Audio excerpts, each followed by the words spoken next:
All right. Hey, good morning. Welcome into the Rise Grind Morning Show. It is Wednesday. That means we're going to get into the NFL news, what's going on around the league, Detroit Lions, Max Crosby. What's next right now? Pressured by Hutchinson, he goes down again.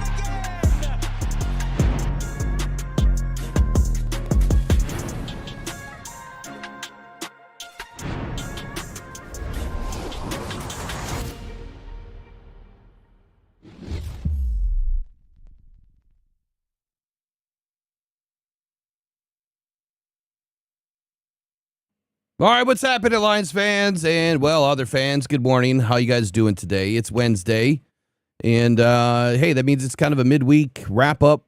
What's been happening? Who's happening? Max Crosby. We're going to talk about that news. Of course, we're going to talk about DJ Wonham a little bit today. Not much. We kind of hit that one yesterday pretty hard last night during the live stream and a video, but we'll conversate about it. My biggest question for you this morning is, did Brad Holmes make the right move? Wonham or Epinesa? I mean, which, and it's not to say that Epinesa is still out. He's not signed. There's potential there. There's still potential there. Honestly, I think that would be a fairly dynamic duo as far as depth pieces are concerned. Rotational pieces, I mean, that would be phenomenal to get somebody like AJ Epinesa to be in this rotation. Probably similar deal, probably a 1 year, $6, $7, $8 million deal for AJ Epinesa. So it's still alive and kicking. I haven't seen anything pop just yet on him. Let's visit the Detroit Lions salary cap. How are we doing right now? I don't think that Wonham's contract has hit the salary cap just yet. And to be quite honest with you, I'm sure it's going to be a very minimal cap hit. I would expect at least one void year to be added to this deal. But again, don't know. Nothing. It takes 2 to 3 days usually to get everything updated on Spotrac. So we just don't know yet. So we'll take a guess. How's everybody doing here in the chat? I got the chat open right away this morning so I can say good morning to everybody. We got J-Rod in the house. We got Grandma Trace, of course. Matt V. What is that? Matt V. Big D? Well, I'll pause there, buddy. I'll pause there. Good morning. Jim Jackson, Art Vandalay, Sleepy Exotics. Sleepy Exotics. So is that cars? Or do you have like some amazing sheets or something that you sleep with? Like what's the Sleepy Exotics? Or do you have sleepers for cars? You know, you rolling out the old Subaru WRX and got the twin turbo cammed up, ready to roll. I can see that. The old rice burner muffler. Adam Gakowski, good to see you in here this morning. Appreciate your donation last week, by the way. I haven't seen you all week, so want to say thank you. Gina, good morning. How you doing?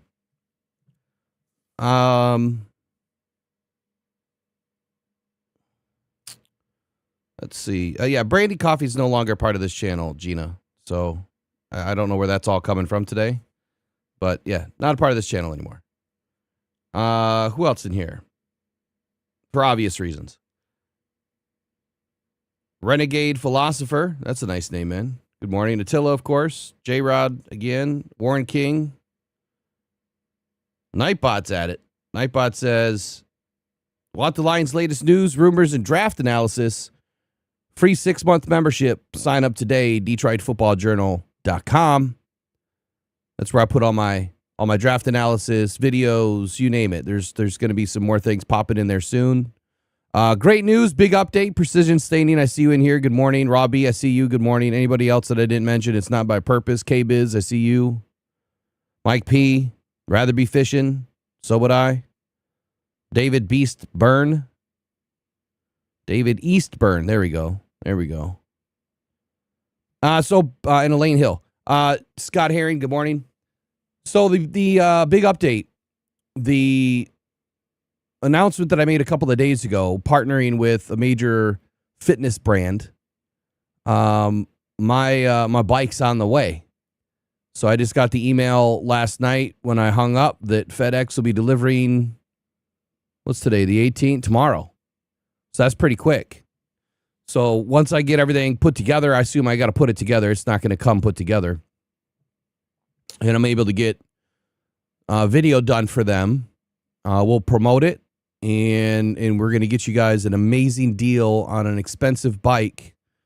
So if you're looking to lose some weight, exercise at home, rather not go mess with the gym, this is a good way to do it, man. A good way to stay active. Of course, we've got, spring, summer just around the corner. It's a great way to start getting in shape, get those legs moving, get the blood pumping, and it's a small footprint, right? It doesn't take up a ton of room in your home.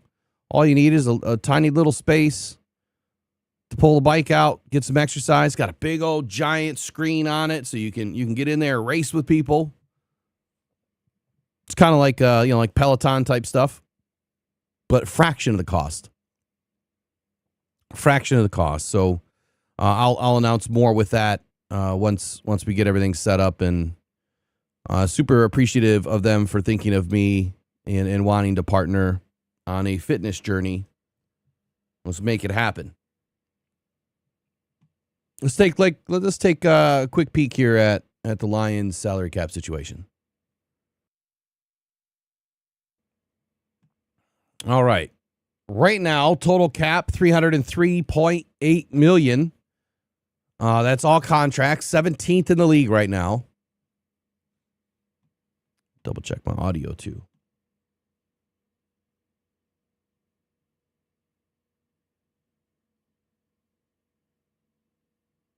Looks like we're holding good. $27.2 million in total 51 cap space. Top 51 cap space. Dead cap, $26.46 million. Need to update my ticker here. Let's get that updated real quick because I've got a wrong number in there. 1 second. I don't like putting wrong information out there.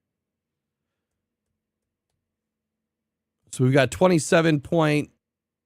We'll roll with 27.2 million in cap space right now. And I would say that, Lions operating from out front and doing a great job. They've, Brad loves to have that $15-20 million kitty to roll through the season with in case we have emergency situations or there's a trade deadline situation. I know we haven't been extremely active with the trade deadline, and I think it's all relative. Let's just be honest with ourselves. When you're going into the trade deadline, you need to know right then and there, do I have a team that is going to go the distance? Do we even have a shot? And last year, obviously not. The year before that, clearly not. So when fans jump all down Brad's throat saying you're not bringing any guys in at the trade deadline to help us make a push, well, I think the writing was on the wall. Even at 15-2 in 2024, that was a hell of a run to finish at 15-2. And what's even crazier is that we did it, with all of these backups of backups, right? And I think that speaks to the depth. So, and I'm going to come back and touch on that in a minute, but that's why Brad didn't make any moves, is that all we had left was depth. We didn't have our premier defense out there that he felt comfortable with, and why waste 6, 10, 12, 15 million on a player or two or three if you really don't think that you have a shot of going the distance. So that was smart by Brad. Super smart. Jared Goff's cap hit went from 69.6 all the way down to 37.6 for this season. If the Lions really wanted to restructure some more, they could, but they don't really have to. So they got the one done with Jared Goff. As I mentioned before, my intel said it was north of 50 million that the Lions were going to have available. They did.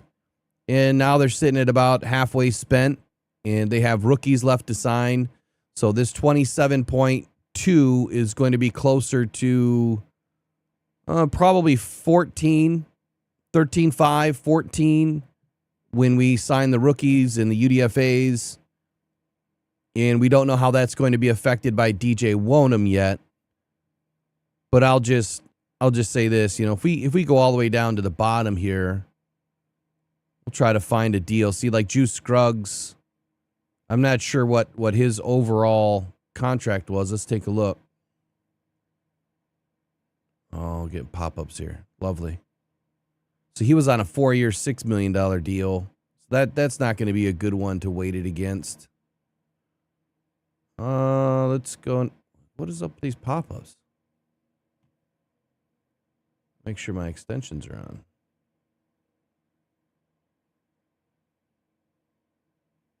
There we go. Let's get that turned on.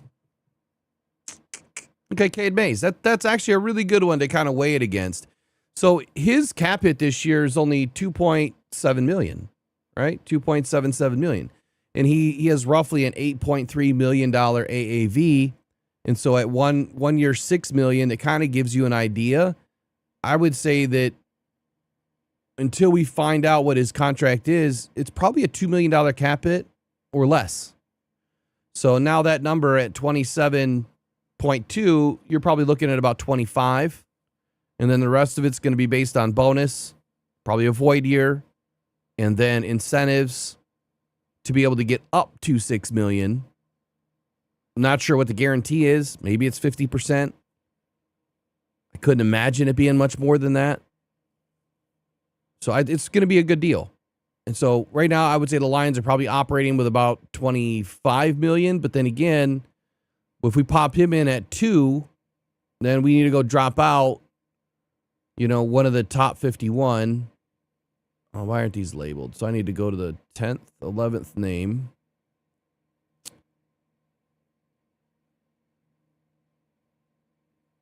One, 2, 3, 4, 5, 6.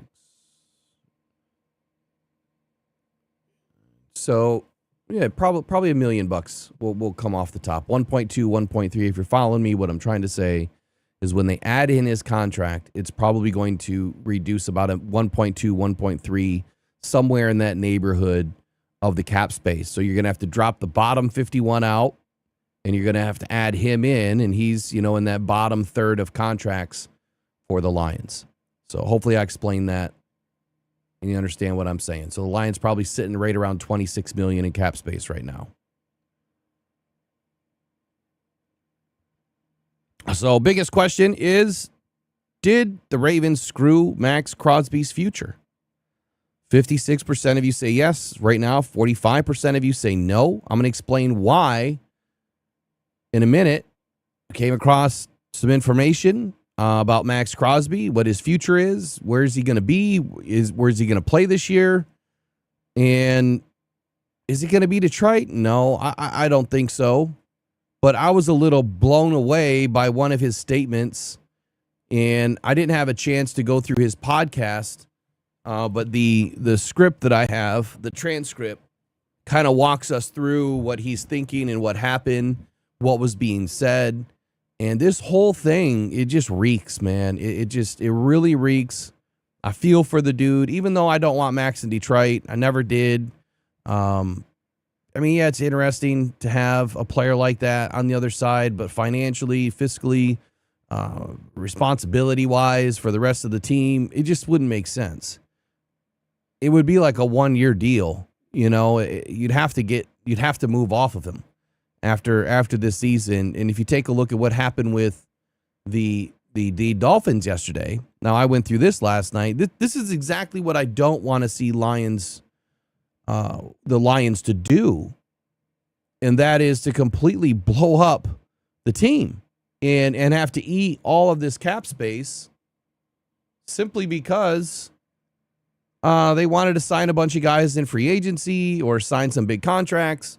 I posted this yesterday about the Dolphins. You know, let this be a lesson to Lions fans that want to overspend in free agency.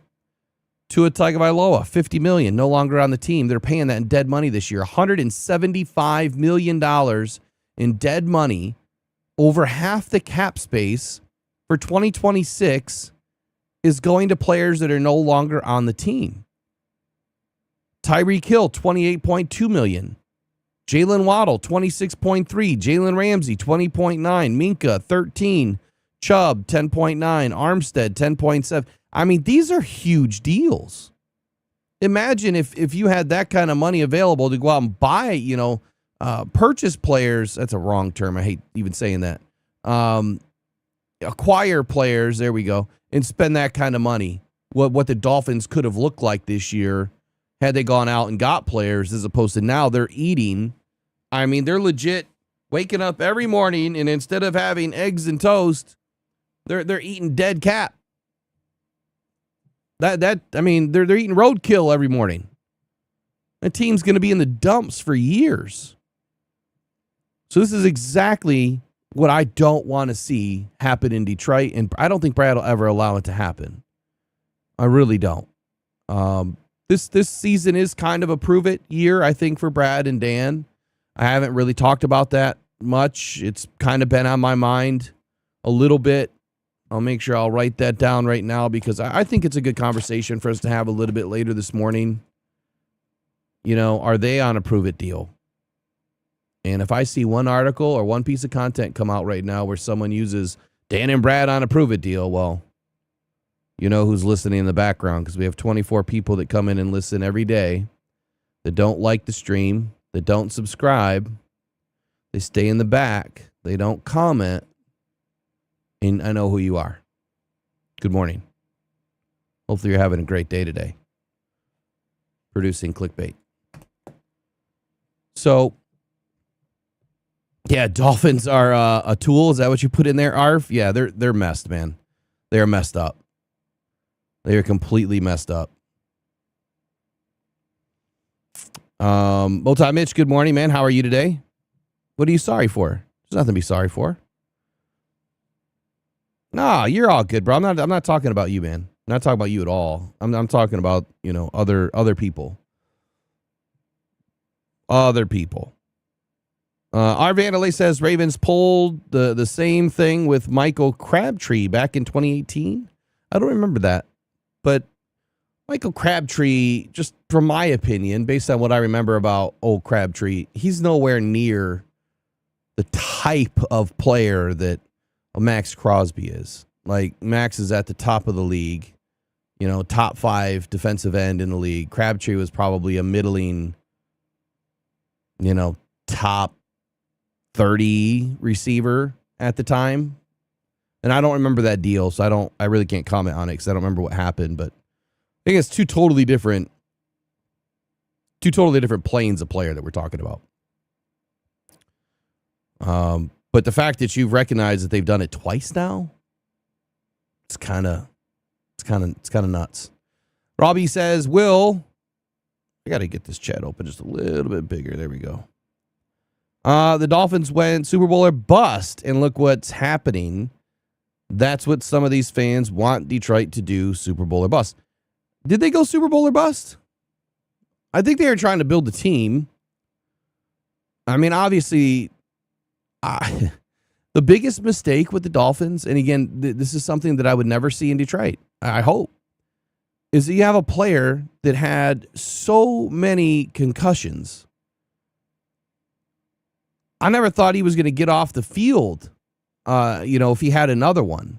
I thought that he was just going to be it. He's just going to be done on the field, leaving on a stretcher. And you hate to have those thoughts, but how many times did we see a Tua just completely knocked out cold, frozen up? I mean, you remember when his hands, everything's all curling up, and that's because your brain just rattled around in your head like a ping pong ball. And then they sign him to an extension? Like, what are you doing? I mean, even from the outside looking in, if you love the guy, or if you have love for the guy, if you respect the guy, and you want to help him out in his future and his family, because some of that stuff happens, right? Some of these owners and teams, they'll invest in players simply because, maybe they feel sorry for them, or they just really respect the hell out of them, and they want to make sure that they're all set. They're okay with parting with a few bucks. But in this case, I think that was a huge mistake. One, you should probably have sat Tua down and said, dude, like, you're a liability to yourself. Like, we need to save you from you. And we'll eat what we already have in the contract now, but we can't do an extension. There's no way. If another team wants to sign you, great. Be more than happy to trade you to wherever you want to go. But see, that's the kind of decisions that great GMs and great ownership will make. You have to look at the player square in the eye and say, you're a liability, man. Like, you're going to hurt yourself. Don't want to see it happen. I mean, he's recovered, but what are the long-term effects that he's going to be dealing with 10 years after he's done with football? And I'm almost willing to bet that we're going to be hearing something, because the damage isn't done. It's still happening. If you've done any research at all or watched any of the the documentaries on CTE, I mean, this is a lifelong disease, and it can be a slow process. It can be a fast process. Either way is going to happen. And with the amount of concussions and the type of concussions, the grade of concussions that he had, I would have never signed that guy to an extension. Tyreek Hill, I mean, yeah, amazing player. Unfortunate situation. That one you really can't avoid. But then signing Jalen Waddle to a big deal and then turning around and trading him and eating $26 million, I don't understand that. But their cap situation's not great. Jalen Ramsey, again, just a stupid move. Bradley Chubb, that one's to a lesser extent, a bad deal. I mean, it is what it is with him. Zach Wilson's no big deal. Anything under $3, $4, $5 million, really not a huge deal. But they have, 7, 8 huge deals there that just don't make any sense. They don't make any sense at all. Grandma Trace says, how many times can you get a concussion before the NFL steps in and says that's enough? That's a question for them. I don't know. I don't know if there is a number. They've been through all the arbitration and the lawsuits and I've identified, I'm sure multiple levels of warning systems, I guess, that they probably have in place about players. I don't know. I think, to be honest with you, Trace, like if I were to do something about it as a GM or an owner, it would be this. I'm not signing you. I'm not re-signing you. I'm going to release you. And then let's just be real here. It's already happened with running backs. There's going to be collusion involved. And in a good way. Collusion's never good, but this being a good way, I think all 32 would get together and say, we need to save this guy from himself. We're not going to sign him. Nobody's going to sign him. We don't care how good of a player he is or could be. I think that's probably the best way to handle it, is you just, sorry, but we love you too much, man. Want you to have a good life. You got a bunch of money. Go take care of your family. It's probably how I would handle it. But it's a good question. It's a great question. Is there a threshold for concussions in the NFL? And we could talk about that stuff all day, I'm sure. Oh, K-Biz, that's terrible. Says, I think it's when the buzzards are circling in the sky. Man, you're not wrong. You're not wrong. Like, they squeeze every ounce of life out of these players, and it's sad. It's sad to see that. It's also good to see what some players have done recently, like, Bryce Huff just hung it up. 27 years old. I got money. I'm good. I'm starting a company. I'm not going to screw up my body anymore. He's been bouncing around a little bit anyway, and that was the right decision, man. Look, when you got enough money, there's no reason to go out there and just kill your body. The way that he has been, or any of these players. At some point, I don't know. You have to weigh the options of, do I have enough money? Did I do everything that I could to win a championship? Did I win a championship? If it were me, if I was 25 years old and I won a Super Bowl and I've already been paid like 20, 30 million bucks, yeah, I'm out, because I can take that 20 or 30 and turn it into 200 or 300. It's just, you have to be smart with your investments. You have to live off the interest, and then you have to reinvest in yourself. All right, let's get into, Jessica. That's another good point about Megatron. Same thing with Barry Sanders too. I mean, 10 seasons in the league, right? I think Megatron was 10 seasons as well. his fingers were so mangled just because of Matthew Stafford couldn't figure out how to ever put touch on the football. He was always throwing 120 mile an hour, bullets at the guys. And yeah, his body was broken, man. I got into a debate the other day with Raw B about true unicorns in the league. And Calvin Johnson was probably the only unicorn as a wide receiver from height, weight, speed, you name it. I mean, that dude was blessed. Running a 4.3, 940 at 6'5", 239 pounds. I will never forget the triple teams. I think it was a Bengals game.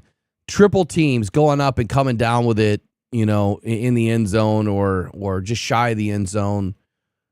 How many times he was draped. It didn't matter how many players you put on him, he would make a play. And part of that was the accuracy of Matthew Stafford. A lot of that was the wingspan, the ability to jump. I think he only had a 36-inch vertical only, right? But yeah, amazing vertical with that kind of height and length is incredible. There's some true unicorns out there, and he was one. He was definitely one. I honestly I wouldn't consider anybody else in my lifetime to be a true unicorn like that as a receiver. Oh, man, we got a flurry of moves happening right now. Speaking of the Dolphins, wow, there's a bunch of moves happening. Goodness. Hold the phone. Everybody woke up on a Wednesday.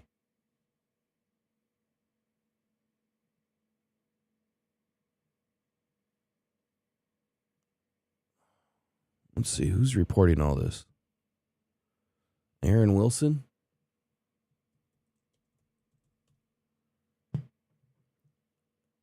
Give me one sec here. See what Aaron Wilson's talking about.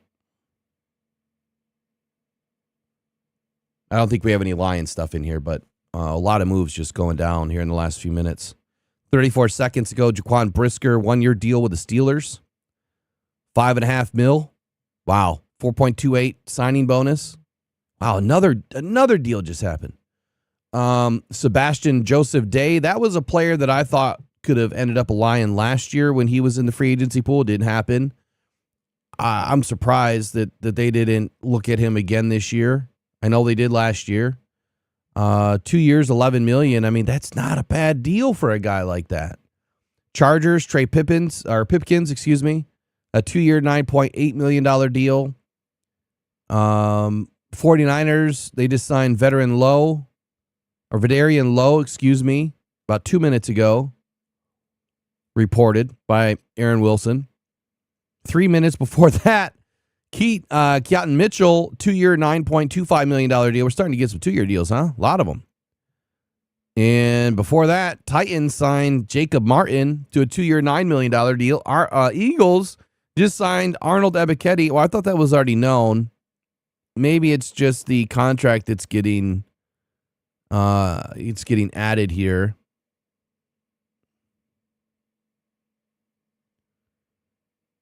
Before that, Charles Omenihu on a 1-year, $4 million deal.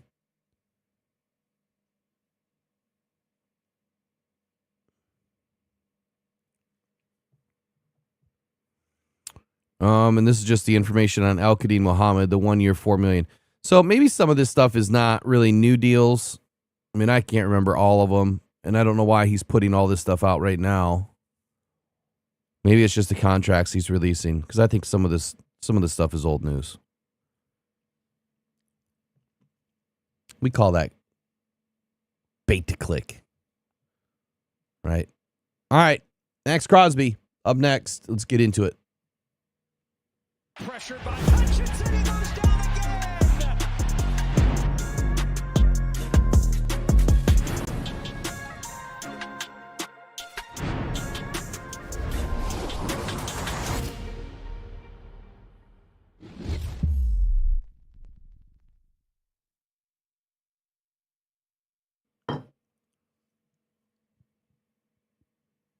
All right, here we go.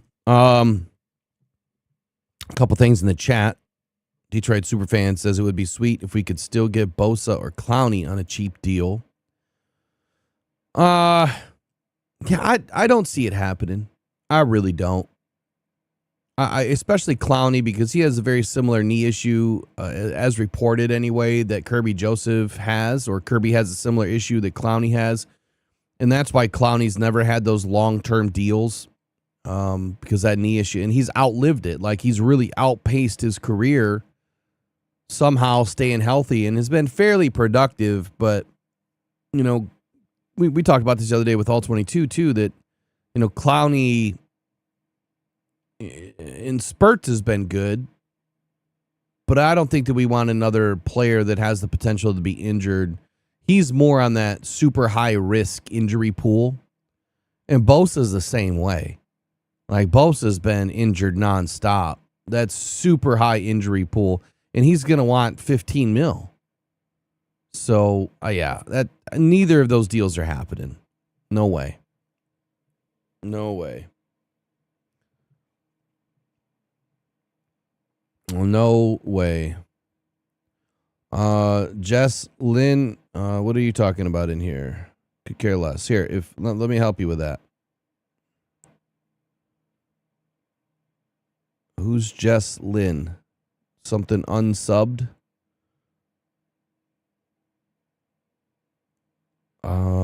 I can help you with that. We can boot you. It's not hard.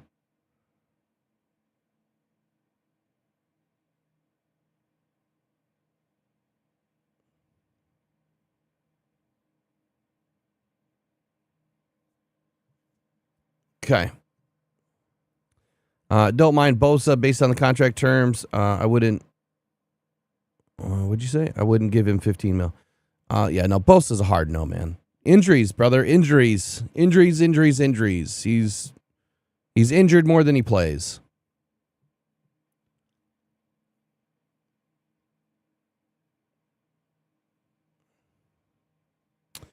Yeah, there's no Crosby coming to Detroit. But what I read, okay, so what I found this morning, didn't plan on talking about Crosby, but what I found is interesting. Like, I was having an oh my God moment with what I was reading. I mean, just look at the first quote. Max Crosby on what went down in Baltimore. Quote, I was terrified. Like, I'm reading this headline and I'm like, hey, that's a good headline. All right, you're going to get some clicks on this one. But what's underneath it? What happened? What more information do we know? Let's get into it. By Jana Bardall. I don't know who that individual is, but this is a great article. Max Crosby is sharing what went down during his physical examination in Baltimore that led the Ravens to back out. And the other reason why I want to talk about this morning too is because a lot of Lions fans wanted Crosby, right? They've been wanting Crosby. And I don't understand how you have injured players that the same fans complain about that Brad signs that don't end up working out, or they don't play as much or as good as they should. Yet we know there's definitive injury issues with Max Crosby, degenerative issues with Max Crosby, and you want to waste $35+ million a year on Max Crosby. What we're about to find out is the exact reason why Brad never offered anything for Max Crosby. That's all BS. And I did find the audio. I'll play it probably in a video. I'm not going to do it live. I'm going to do it in a video. So this is what led the Ravens to back out. On Tuesday's episode of The Rush with Max Crosby, I was thinking about playing that behind the scenes this morning. I probably could. Actually, let me see how long it is. Yeah, it's over an hour. So I'm not going to do that. Max Crosby said he was terrified when the Ravens executives first told him the results of his physical raised concerns with team doctors. Ultimately, the Ravens last week backed out of a trade agreement that would have sent 2 first-round picks to the Raiders, citing a failed physical. Crosby said he reported to the Ravens facility on March 10th. He went through the routine physical testing with the team, MRIs, X-rays, and other tests that Crosby was familiar with. Crosby's 28 years old, had surgery in January to repair a torn meniscus in his knee, though the injury wasn't expected to impact his availability for the 2026 season. And teams had consulted with his medical team prior to making trade offers. Okay, so let's unpack that first part. The first part here is the Ravens team, doctors, whoever, consulted on Max and his injury and his surgery with his doctors, his medical team, right? So they knew. They can't say that they didn't know. They knew. So when you bring in a guy like this in, I mean, yeah, of course you're expected to see some things when you're doing x-rays, imaging of any kind on a recently repaired knee that will not be fully healed yet. Like this is, I'll go back to what Adam Schefter said a month ago. Like, if you're trading for a guy like Max Crosby, wait till before the draft. There's no need to do it now. Wait until the guy's fully healthy and he's actually able to go out and test, because this takes months, not weeks. You know, it may be a 6 to 9 week recovery time, but you're probably looking at a 9 to 12 week, time where he's going to, really put his body under stress and show that he can actually go out and play this year. And that's closer to the draft. I mean, you're in free agency. It's just a couple of months past his surgery date. That's not enough time. So I question that part of it, but we'll move forward. Crosby said he did not meet. This is what blew me away. He did not meet with the Ravens head coach, Jesse Minter, until after his physical. This part really throws me off, but I'll unpack it. He says, quote, "I didn't get to see the GM at all. I thought I was going to see him when I first got there. I didn't see him for 5 hours," end quote. Right there should tell you something's wrong. Goes on to say, quote, "I don't know why. I'm not going to speculate. I even asked, where's Eric DeCosta? You know what I mean? He just made the trade. I didn't see him for 5 hours." And so when they met with Minter, Crosby said he could immediately feel something was off. During the meeting, the Ravens told him one of their doctors had concerns about his knee and what it meant for his future.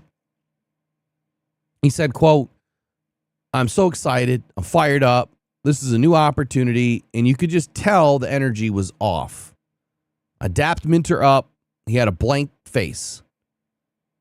DeCosta was standing must be in the hall, in the room next to me to the right, and that was the first time I seen him. So let's unpack that part. You're coming down from Vegas to Baltimore. Well, down and east. And the GM doesn't introduce himself when you first show up. The head coach doesn't introduce himself when he first shows up. That seems really odd. You don't know anything about his medical yet because you haven't done your medical. You know what their medical, said prior to him arriving, but you don't have the latest medical that you're about to do. Why are you not out there to greet this dude? That makes zero sense. You just traded 2 first-round picks, and you're not out there with a big old grin ear to ear on your face, shaking Crosby's hand and saying how excited you are. Let's go knock this medical out. Let's get you on the field. Like, I would have been amped if I did something like that. That's a huge trade. And the fact that they're just hanging back, I think that tells you enough right there that the Ravens were going to blow this deal up before they even did the medical. They already knew that they were going in a different direction. And the reason I'm speculating as to why is because Trey Hendrickson was making his decision on Wednesday that week. That was the intel that we had. And he did. 8 a.m. in the morning on Wednesday is when we found out. On Tuesday, I let everybody know it was happening on Wednesday. Well, at least Wednesday on the 11th, it was known that Trey Hendrickson was going to the Ravens. But maybe on Tuesday night, he had already told them that, or Tuesday at some point, he had already told them that. And so when Max gets there, I don't know what time he arrived. I don't know if it was, 8 in the morning or noon or 2. I have no idea. But maybe they already knew that a deal was going to be in place for Trey Hendrickson, which was a far better deal than Max Crosby, money-wise, length of contract-wise, and the way that they could structure it, I'm sure all made sense. They were going to have to redo Max Crosby's deal to make it fit, what they needed. And I'm sure that information was already discussed. And maybe it was a lot more money. Maybe it was 40, 45 million a year that Max was about to get. But at a minimum, we are under the understanding that Max Crosby was getting a brand new deal in Baltimore. He wasn't just coming in on the deal that he was under currently. He was going to be getting a brand new deal so that the Ravens could manage their cap a different way. It never happened, so it doesn't matter now. Crosby said that the Ravens told him that they were going to get more opinions on the results of his physical and get back to him on a decision. Crosby then left the facility, headed to his hotel, calling both his agent, CJ LeBoy. What? I've never heard of an agent named that before, but anyway, it's cool. And his surgeon, Neil Elatrache, or Trache, whatever. Neil. Surgeon Neil. Dr. Neil. Quote by Max says, the first thought in my head, I was terrified. It just kind of hit me like, what the F? Is there something wrong? I'm freaking out. Low key and deep down, I'm like, I can't get another surgery. In the hours that followed, Crosby said he took a nap, then had dinner with his wife, Rachel. He said he received a call from the Ravens employee who told him that they were trying to work the deal out. But minutes later, LeBoy called to tell him the Ravens were backing out. Crosby says, quote, I'm frozen. I'm like, what the F? I'm effing livid, confused, the whole 9 all in one. And so I told his agent, LeBoy, I'm trying to get out of here. Must be nice to have millions of dollars. You can just go get a PJ and get out instantly, right? Crosby said he probably took a PJ there anyway. Crosby said he packed and flew back to Las Vegas that evening. He got home a little after midnight. And then the next day, he woke up at 4:45 a.m. as usual to head back to the Raiders facility to train. I wasn't supposed to be in Baltimore. And that's it, he said. I meant to be a Raider. It's through my damn core. This statement right here. Whoa, come on now. Stop playing games. This statement right here. Come on, stop doing that. Right? Oh my God. What is wrong with my thing today? Oh my goodness. We're on the struggle bus today. I was trying to highlight it. I'll you know what? I'm just going to snip it because that'll be great for a social media post to rile up these fans today, right? Let's just snip it. Snip it. There we go. That statement should tell you all that thought that, oh, you guys having commercial problems, ad problems? We got a goal going. It's, 5 super chats, any dollar donation, $2, whatever the minimum is. We dial ads way back, but I can help you out here. Where are we at? I need a report on likes and all that stuff because I can't see any of that. I don't have enough space here today. Looks like we have 73 and we have about 250 watching. You get me above 100 likes at least, 50%. 50% of who's watch. I'll just turn the ads off. Okay? I do that for you guys all the time anyway. So anyway, where was I? This statement, I wasn't supposed to be in Baltimore, and that's it. I meant to be a Raider. It's through my damn core. That statement should tell you right then and there he was never coming to Detroit. Like, Max has been extremely loyal to Vegas. He's been extremely loyal to that franchise and Davis. He has never really wanted to go anywhere else. Yeah, he was pissed off last year. He wanted to play. But you know what? Now, hindsight 2020, he's probably looking back at it saying that was the right move. It was the right decision. Even though I wanted to play, it was the right move to shut me down. Got to save me from me, right? And the team did that. There's no reason to make the knee worse. You already needed the surgery. Why play on it? Why make it worse? That can shorten your career. But these guys are, their testosterone numbers are probably 1,100, and all they want to do is be on the field.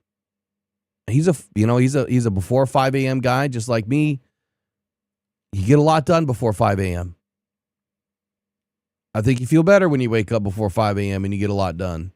But immediately he just goes back to what he's been doing, which is being a Raider, and he's never going anywhere else. And that's the understanding today. He doesn't want to go anywhere else. And Davis, they don't want to trade him.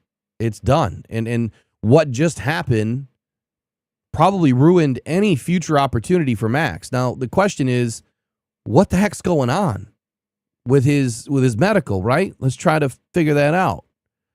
So anyway, on Wednesday, DaCosta met with reporters of Baltimore saying that he was gutted to have to back out of the trade, but that he had to act in the best interest of the Ravens. Now, I'm calling a little bit of BS here.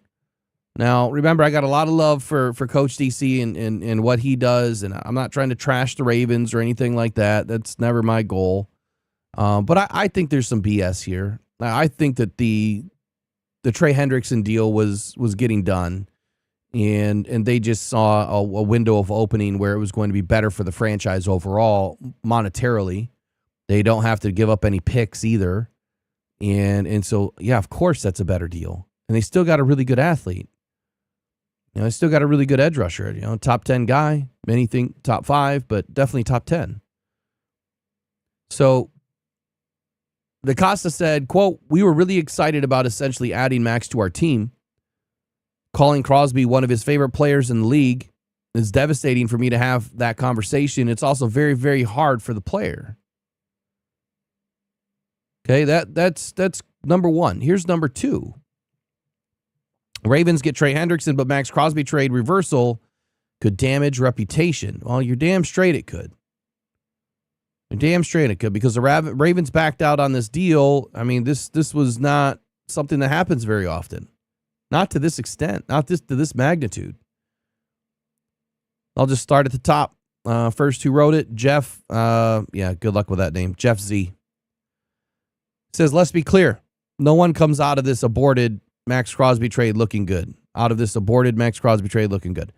Vegas Raiders have to welcome back a still terrific player who didn't want to be there. Well, that's up for debate. Based on Max's recent statement that I just read, I think that he always wanted to be there. Believed he was headed elsewhere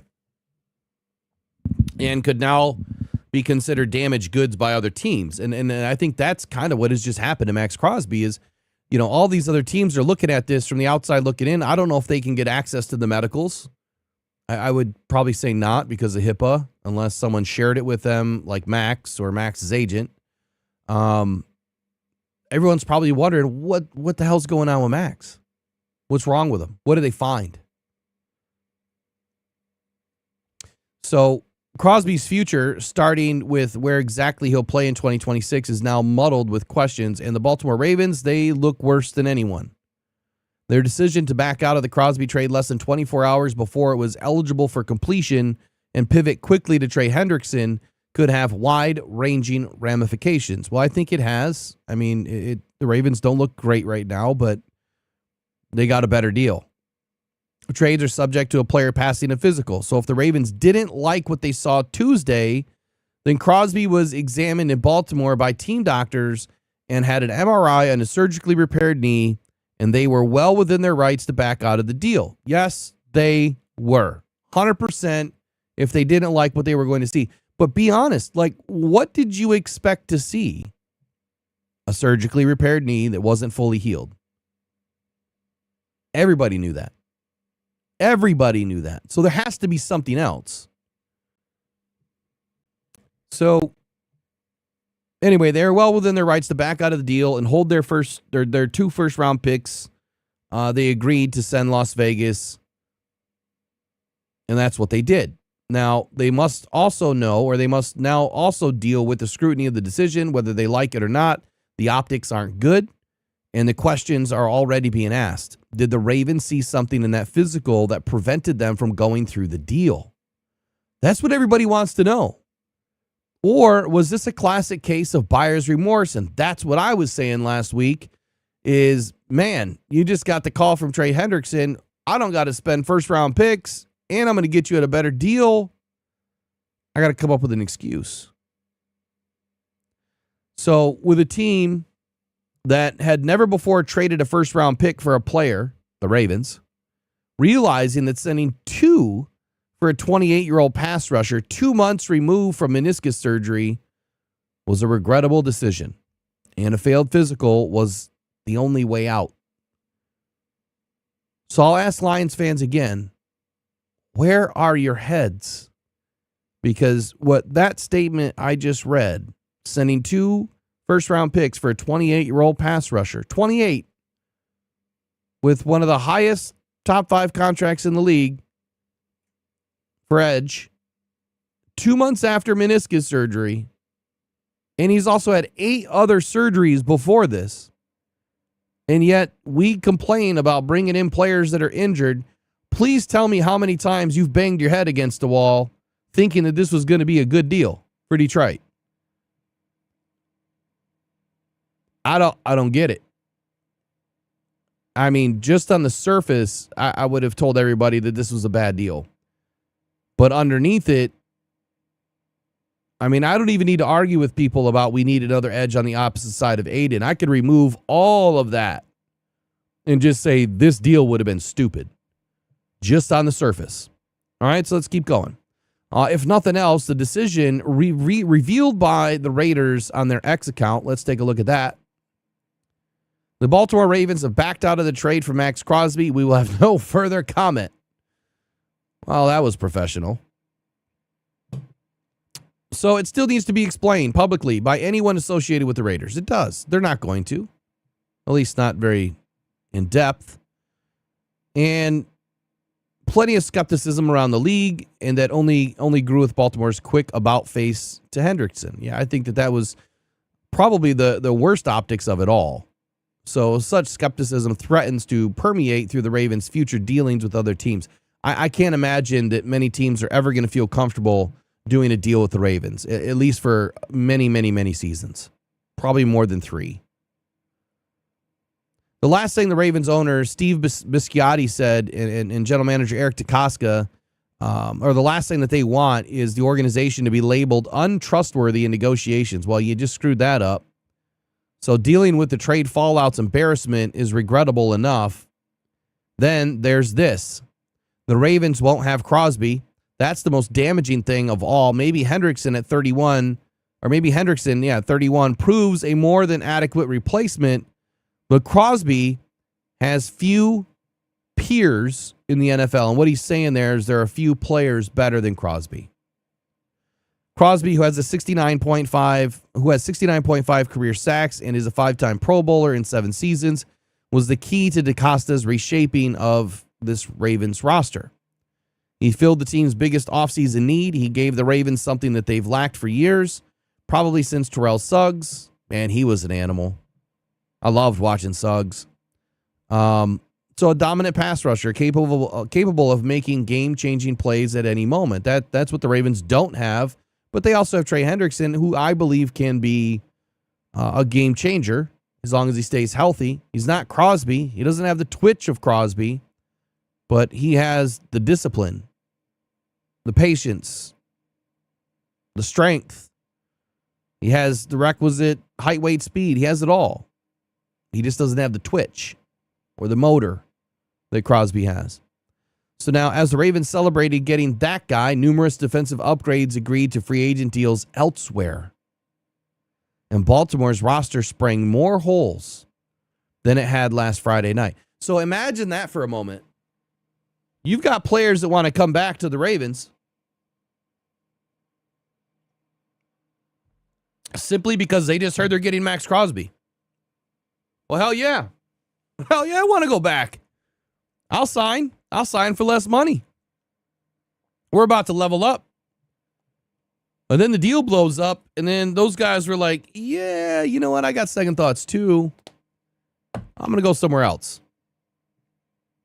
So it wasn't just losing Crosby. It was losing a rash of players that they could have brought back to their team. So since the legal tampering window opened at noon on Monday, the Ravens have lost 10 free agents and only signed 1. Now, this was as of March 10th. Okay, so it's been a week since then. They were priced out by the Raiders for Tyler Linderbaum, which, you know what? I think that had something to do with it too. And I said this last week. I think that when Linderbaum agreed to go to the Raiders at a stupid, crazy deal, $27 million a year, I think the Ravens felt slighted, disappointed, taken advantage of. They were about to give 2 first-round picks to the Raiders. They just allowed Linderbaum to walk out the door, and now they're left holding a bag of nothing. I mean, what a disaster. You lost the best center, a top 5 edge, but you still got your first-round picks now. But then you just lost 10 more guys because they didn't want anything to do with it. John Harbaugh, who was unceremoniously fired in January, that one was mind-boggling after 18 successful seasons. He also raided his former team's roster. He brought in 5 Ravens free agents to New York, including tight end Isaiah Likely, Pro Bowl fullback Patrick Ricard, Pro Bowl punter Jordan Stout, and the versatile DB Adarius Washington, pass rusher Draymond Jones, tight end Charlie Kohler, inside linebacker Jake Hummel, and safety Alohi Gilman are also departing, landing with some of the Ravens' top competitors in the rugged AFC. Is this the end of the Ravens for several seasons? It could be. It could be. Are they going to trade Lamar Jackson? Maybe next year? If things don't work out this year, which I'm not thinking the Ravens are going to be big players this year. Could be wrong.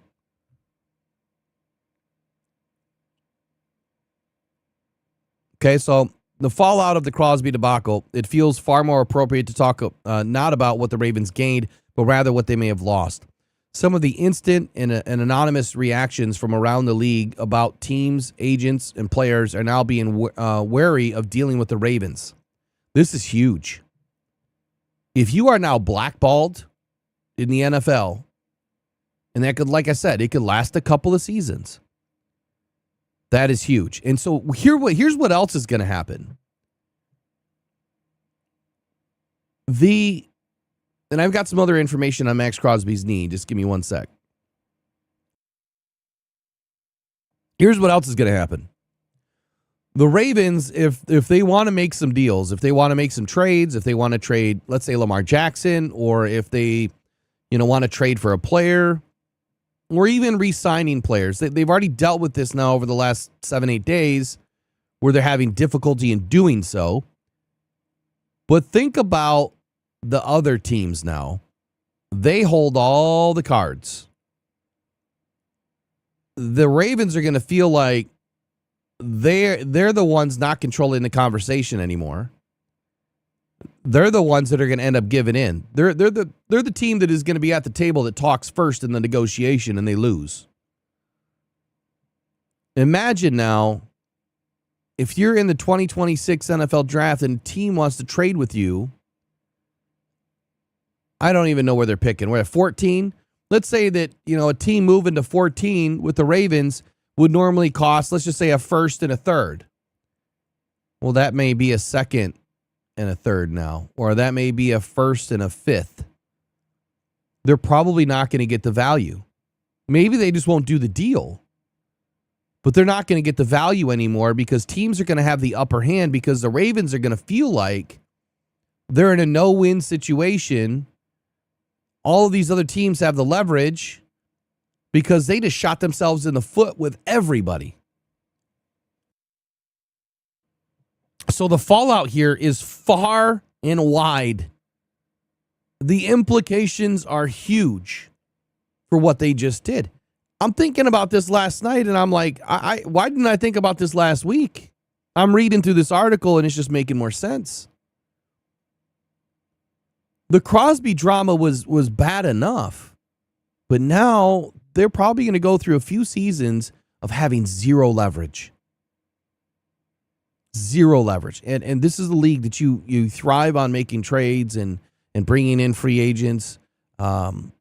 It's part of the process, right? When you release players, you would rather trade them first. Now you're probably going to end up releasing more players because no one wants to trade with you, at least right now, right? And we haven't seen the full fallout yet.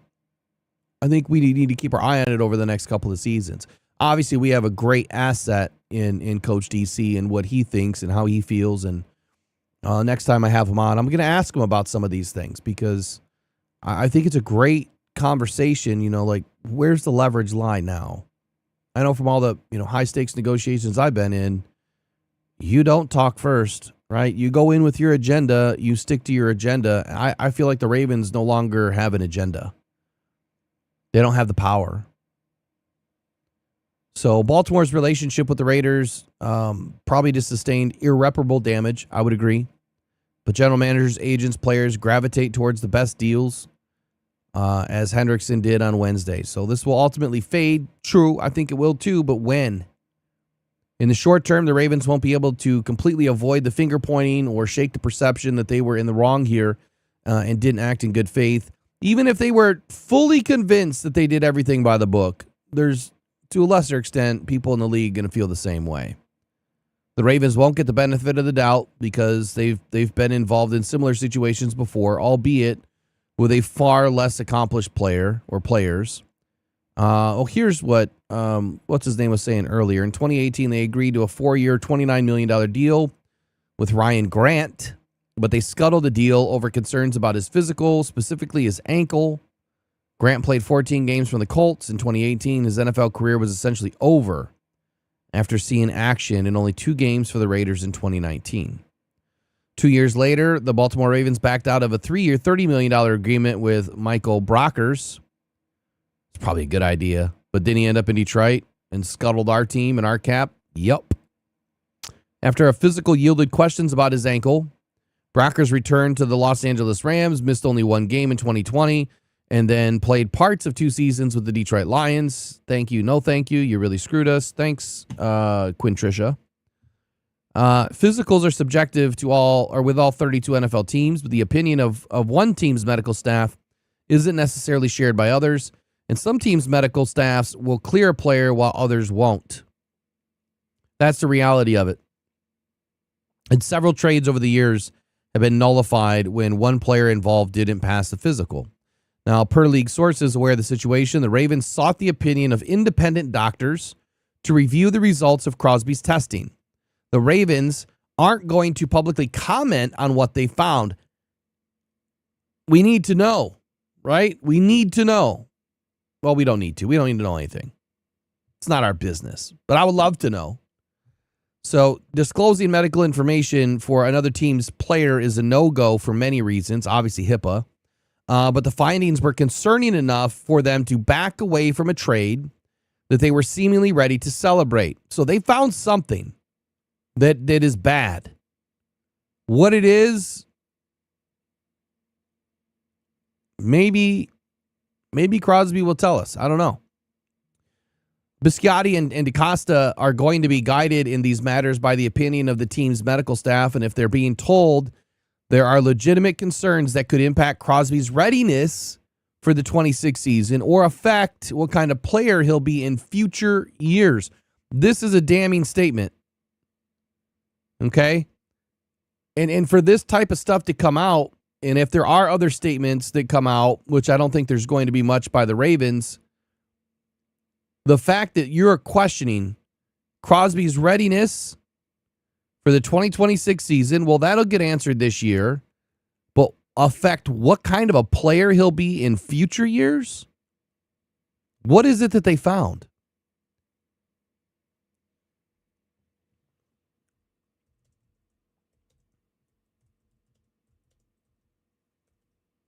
Give me 1 sec. I gotta pull something up. I apologize. I'm not getting into the chat much right now because I'm trying to get through this. I'll get back to it in a minute. Crosby's had 8 surgeries in 7 seasons. 8 surgeries in 7 seasons. The most recent was the knee surgery for the meniscus tear. Throughout his career, he's played through multiple injuries, including a broken hand, a high ankle sprain, or multiple high ankle sprains.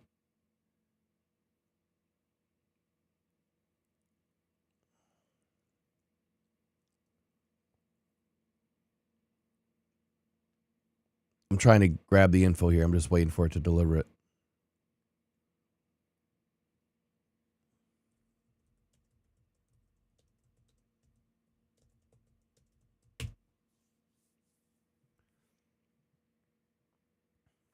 (2024) Following the 23 season, he had a procedure to address a bursa injury that he played with since week 2 of that season in 2023.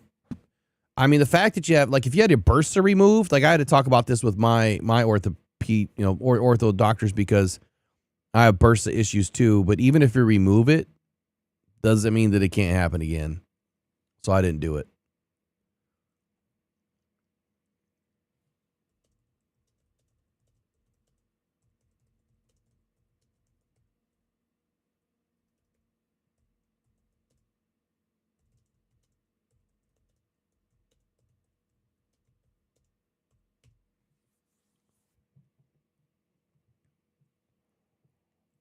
All right, so here we go. He had thumb surgery that was planned for early 2026. He had the meniscus repair that was in January of 26. He was scheduled for that thumb procedure. Not sure what happened. He had arthroscopic ankle surgery in December of 2024 after battling persistent ankle issues and high ankle sprains since week 2 of the 2024 season. He was shut down in mid-December for this season-ending procedure. He had right hand surgery in January of 2024. Shortly after the 23 season ended, he underwent surgery on his right hand. He had left knee bursa cleanup. He had a cleanup procedure to address a bursa injury, bursitis, that he played through during the 23 season. He had a torn labrum in his shoulder, so he had shoulder surgery in January of 2021, undergoing surgery to repair a torn labrum in his shoulder that he sustained during the 2020 season. He had a broken hand surgery in January of 21 as well. He had surgery to repair the broken hand, which he originally suffered during his first NFL preseason game, which he played through for much of his early career. He's had additional cleanup or minor procedure surgeries, while the primary major surgeries are documented as far as like the knee and the labrum and the hand and the bursa. That's a ton. So when you look at his body under MRI and X-ray, but more specifically MRI, you're going to see all sorts of stuff, all sorts of scar tissue, and I'm sure he's got all sorts of scars.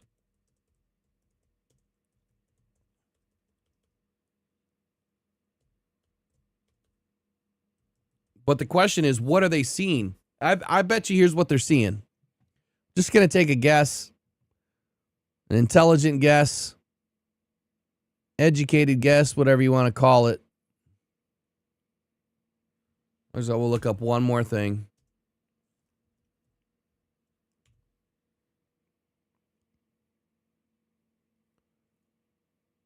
Oh, this is crazy. The thing that I trust the most for injuries is not reporting all of his injuries. That's interesting. It only has 2 out of the 8 things listed. Very interesting. So here's my guess. My guess is they probably found degenerative issues. Whether it's degenerative cartilage issues, which, I mean, look, that happens to a lot of people. I am one. You know, I have degenerative issues and cartilage issues. I need bilateral hip replacement, bilateral knee replacement. So I go through it every day. But those types of injuries, Kirby Joseph, think about Kirby. He has, again, what's been speculated as degenerative issues with cartilage impact inside the interarticular joint of his knee. I'm willing to bet that bursitis issue that he had, which was the other knee, to my understanding, if he has bilateral knee issues, but that bursitis issue, I'm sure that caused all sorts of inflammation and damage, probably was due to the degenerative nature of that knee. Because typically the bursitis, the way I understand it, let me back this up with some medical info.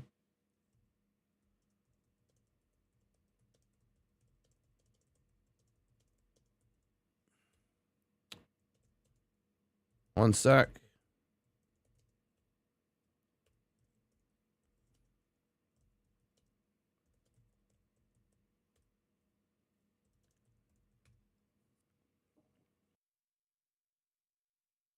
Anyway, I'm willing to bet that there's that level of degeneration, which we all get. Like I said, as you get older, you're going to have some issues, and that's exactly why they're not trading 2 first-round picks.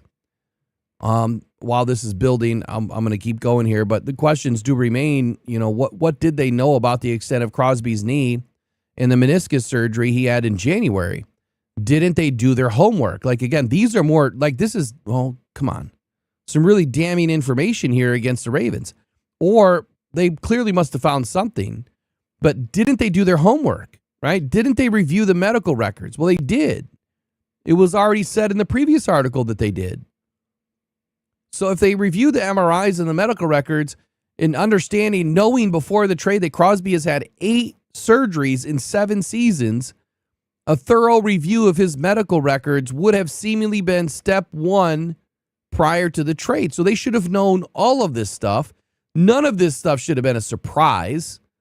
Or did the testing on Tuesday reveal something that they hadn't seen or known before? That's the question. And I think that's probably the answer, allegedly. The fact is that the Ravens coveted and needed Crosby. Okay, probably a lot of teams do. They have no obvious incentive to back out of a deal unless they already had a deal with Trey. But good luck convincing anyone of that. I would agree there, too. The acquisition was part of the reason DaCosta and his team officials didn't blink or panic as they lost double-digit free agents to other teams in days following the trade agreement. What a mess. But now they don't have Crosby, and they have to deal with the fallout, which could be damaging and wide-reaching. So that's the biggest question, man. Like, you had to have done your homework on Max before he even came to Baltimore. Otherwise, what are you doing? Right? You can't tell me that they didn't. You can't tell me that this was, I didn't know he had 8 surgeries. I didn't know he had 7 previous. Come on. Like, you got all the medical data from their medical team. You know, I'm sure they signed all sorts of medical releases just to be able to do that. But bursitis, degenerative knee issues, cartilage breakdown absolutely triggers bursitis. And the fact that he had a bursa injury, now that probably came from impact, I would assume. Not a doctor, but I would assume, because I have bursa issues as well. I've had plenty of injections into them and fluid removed. But to understand why bursitis happens, you kind of have to look at the mechanicals of the knee design. So scattered around the joint are small fluid-filled sacs called bursae. And if you think of them as the knee's natural shock absorbers, right? They're like padding. And they sit between your bones, tendons, muscles, allowing everything to kind of glide smoothly when you move. Well, when one of those sacs takes on too much stress, impact, or inflammation, it reacts by producing excess fluid. They get really big. That presses on the joint, or presses, or maybe it compounds the pressure inside that area, and then it swells up. It creates heat, tightness, pain, but it's usually caused from degenerative connection or osteoarthritis, which is what I deal with on the daily. Obviously, the cartilage in your knees, your big joints are going to wear down over time. We all go through that, but as a football player, it happens much, much faster. Now, osteoarthritis is a little bit different. It's more of a chronic state of inflammation that really never goes away, and largely due to more rheumatologic disorders, right? Direct trauma, impact, well, we know that's happened. He's a football player. Repetitive friction and overuse, we know that's happened. He's a football player. And then you have the systemic inflammatory conditions, is sometimes the issue is chemical rather than pure mechanical. So there's a lot of different things. I'm not a doctor, I'm not a surgeon, but the information is here. And based on what I'm reading and trying to glean from all of this, is there's something else going on allegedly with Max Crosby. And that is why the Ravens decided to back out. So do I think that it was kind of grimy? Yes, but kind of to a lesser extent. Because if they did find something, why would you want to waste 2 first-round picks on a player that, what if he only plays another couple of seasons? That's not what you're looking for. You're probably hoping to bring a guy like Max Crosby in, whatever contract you were going to sign him to. Maybe it was a 4-year deal. I mean, that's what they did with Trey, that you would have planned on having him for at least the next 4 seasons. And if one of these new or concerning issues lessen that, and you're signing him to a big deal that also has injury guarantee, I mean, the only other way you do this is you bring him in and you say to the Raiders, hey, I'll give you a conditional first. I'll give you a first and a conditional first. But if Max doesn't last 2 seasons due to injury, then you're going to have to pay me back a 2nd-round pick later. They're not going to go for that. Those deals don't exist. Good thought. Doesn't happen. So there you go. That's the answer. That's the answer to Max Crosby, which is, we don't know what the answer is. We don't really know the full extent of the story. But what I would advise, and I guess how I feel about the situation, is this would have been an extremely bad deal for the Lions. Had they gone ahead and gone through something like this, this could have blown up in our face 10 times bigger than what Kirby Joseph is. And we don't even know the full extent of Kirby Joseph yet. So I will remind everyone, be careful where you consume information. There's some straight up liars out there, some clickbait peddlers, and they say a bunch of crap that gets fans all riled up, gets them excited, right? And then they get the rug pulled out from underneath y'all because it didn't happen, and then you immediately blame Brad Holmes that he didn't do enough. Brad Holmes just saved you. He just saved you all the agony and the pain and the heartbreak and you know, potentially some major fallout. Imagine if Brad would have brought in Max Crosby and Dr. Dan, that meme that was flying around, Dr. Dan would have said, yeah, you're all good, man. We don't care about the medical stuff, man. Just go get on the field. And then 2026 starts and week 8, he's done. Micah Parsons. Look at what has happened to the Packers. They can't sign anybody. They can't bring anybody in. They're losing players because they have to pay for Micah Parsons. And they lost their future first-round picks. So tuck that in the back.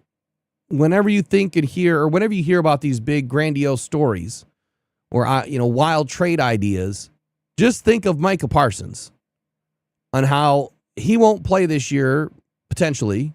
And if he does, it may be only half a season. And even if he plays a full season, what kind of player is he going to be? You already lost last year. So where you thought that, you were winning a lot of games early with Micah Parsons in the fold, That quickly fell apart. You didn't win a Super Bowl.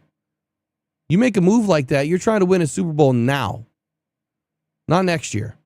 Because next year's never guaranteed, just like tomorrow. Now, 1 hour from now is not guaranteed for any of us.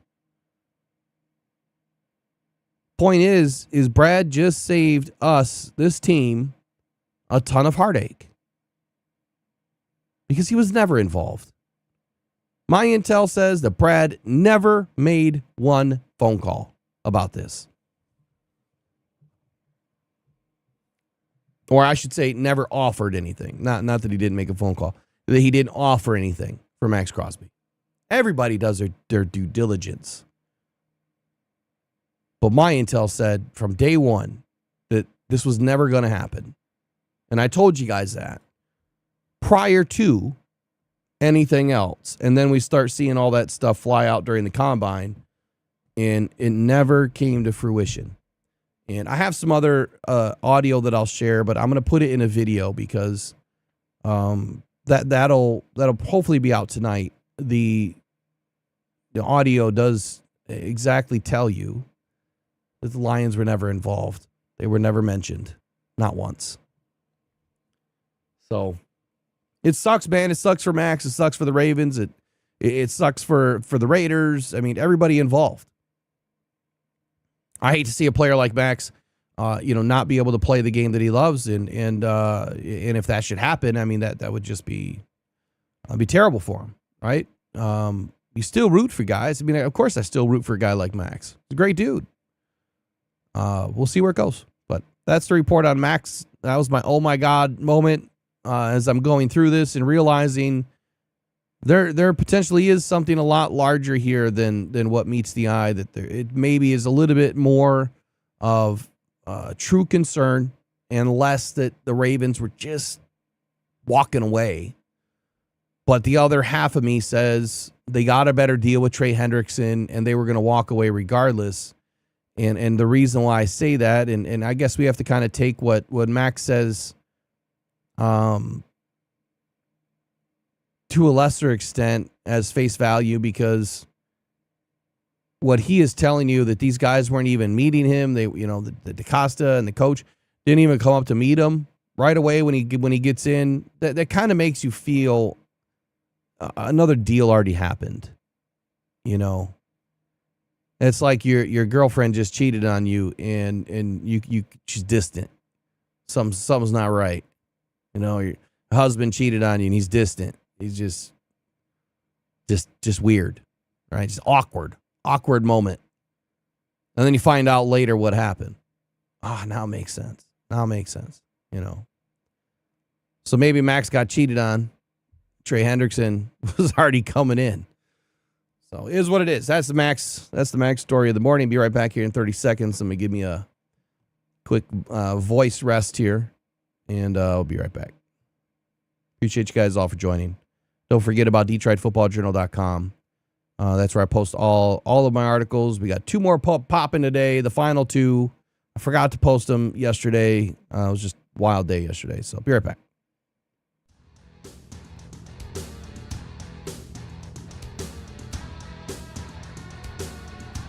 Throwing middle, caught inside the 5. Jameer Gibbs to the end zone. Touchdown, Detroit Lions.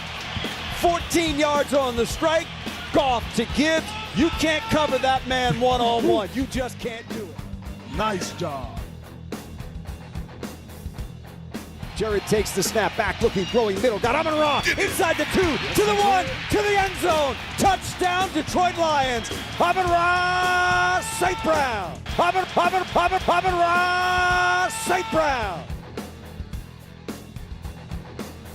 Nice job.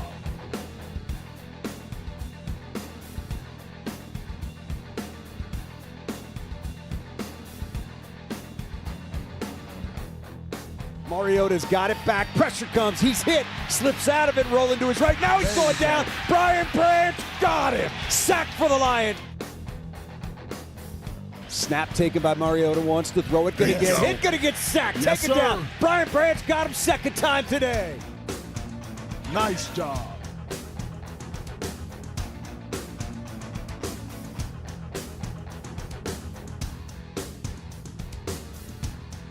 Hands it to Gibbs, running right, runs through a tackle, gets down to the 10, Gibbs to the 5, still fighting, down to the 2, down to the 1, to the end zone! Yes. Touchdown, Detroit Lions! He did not quit! Nice job.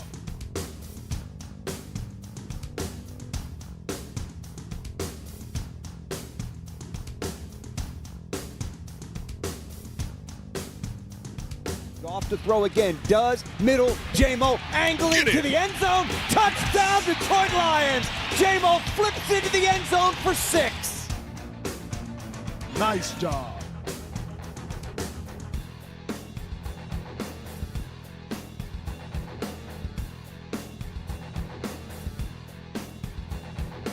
You talking about gut punch up the middle, then talking about tossing it on the edge, and once you get him out on the edge, Sonic is gone.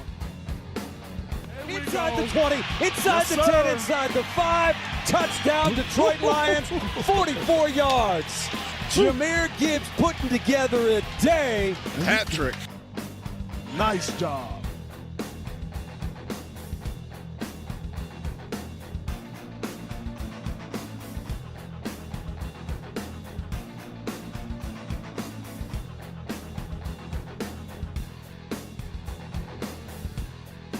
There's your victory formation. Kyle Allen will take the snap, take a knee, and that'll do it. Two teams will meet out in the middle of the field to say job well done, job better done on this day by your Detroit Lions. As for just the second time since 1939, they have come on the road and beaten Washington. They do it today by a score of 44-22. Big bounce back for this football team, coming off an effort they were not happy with. Nice.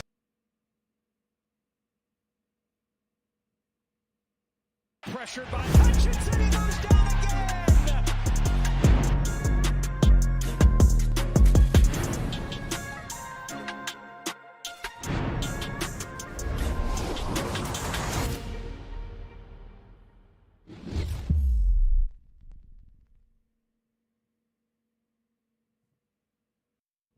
Okay, up next, I'd like to get into, one, I want to get into the chat a little bit here, but two, I'd like to go back and revisit some of the press conferences that I've missed this week. Just haven't had a chance to share them with you guys.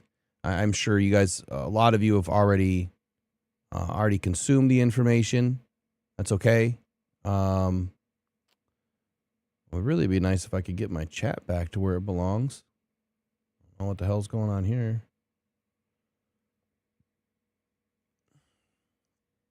Whatever, I'm just going to pull it out.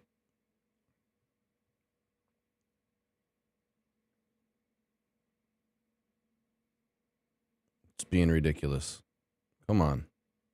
Whatever. So let's get into Rock Ya-Sin. Let's start with him. And let's see what he had to say. I'm excited about this player coming back. And maybe before I get into that, let me just make sure that I don't have something else that is a little bit more pressing here that we want to get to. I did dial ads back for you guys a little bit here. Hopefully you weren't getting crushed by YouTube. I mean, it's really not much I can do about it. Our goal is obviously to get, plenty of likes and engagement, and if you do all that, we reward the experience to be ad free. One of the only channels to do that here, especially in Detroit media. We don't really care about the money. We care about good information and getting you honest information that matters the most. So, Sleepy Exotic says, I wish I could use captions on people's lives, but it's blacked out. Dang it. I don't know what that means. No ads for me so far. That's because you probably have YouTube Premium. Sebastian says, I like that we're getting younger. Yeah, so, great question there. Or a question this morning. Do you think that Brad made the right move with DJ Wonham? We got, not younger in this situation. We got experience. I think that we got a high upside player. I did a video on it last night. Matter of fact, I was doing the video about 2 hours before the signing. It took like an hour and a half or something crazy before it finally uploaded. and was ready to go on YouTube. So I decided to premiere it. We were premiering it. During the premiere, about halfway through, we find out that DJ Wonham was signed. But in the video, I predicted, I thought that this was a deal that was going to happen. I said, this has legs. I think this one's going to stick. And I thought, he'd be in that 2 for 12, 1 for 6 area. And the Lions got it done. So what I seen on a very limited amount of highlights, I didn't watch film. I watched some highlights. I didn't have time to go into film. Is I saw a player that plays up and was an outside linebacker in a 3-4 scheme. How does that fit, man?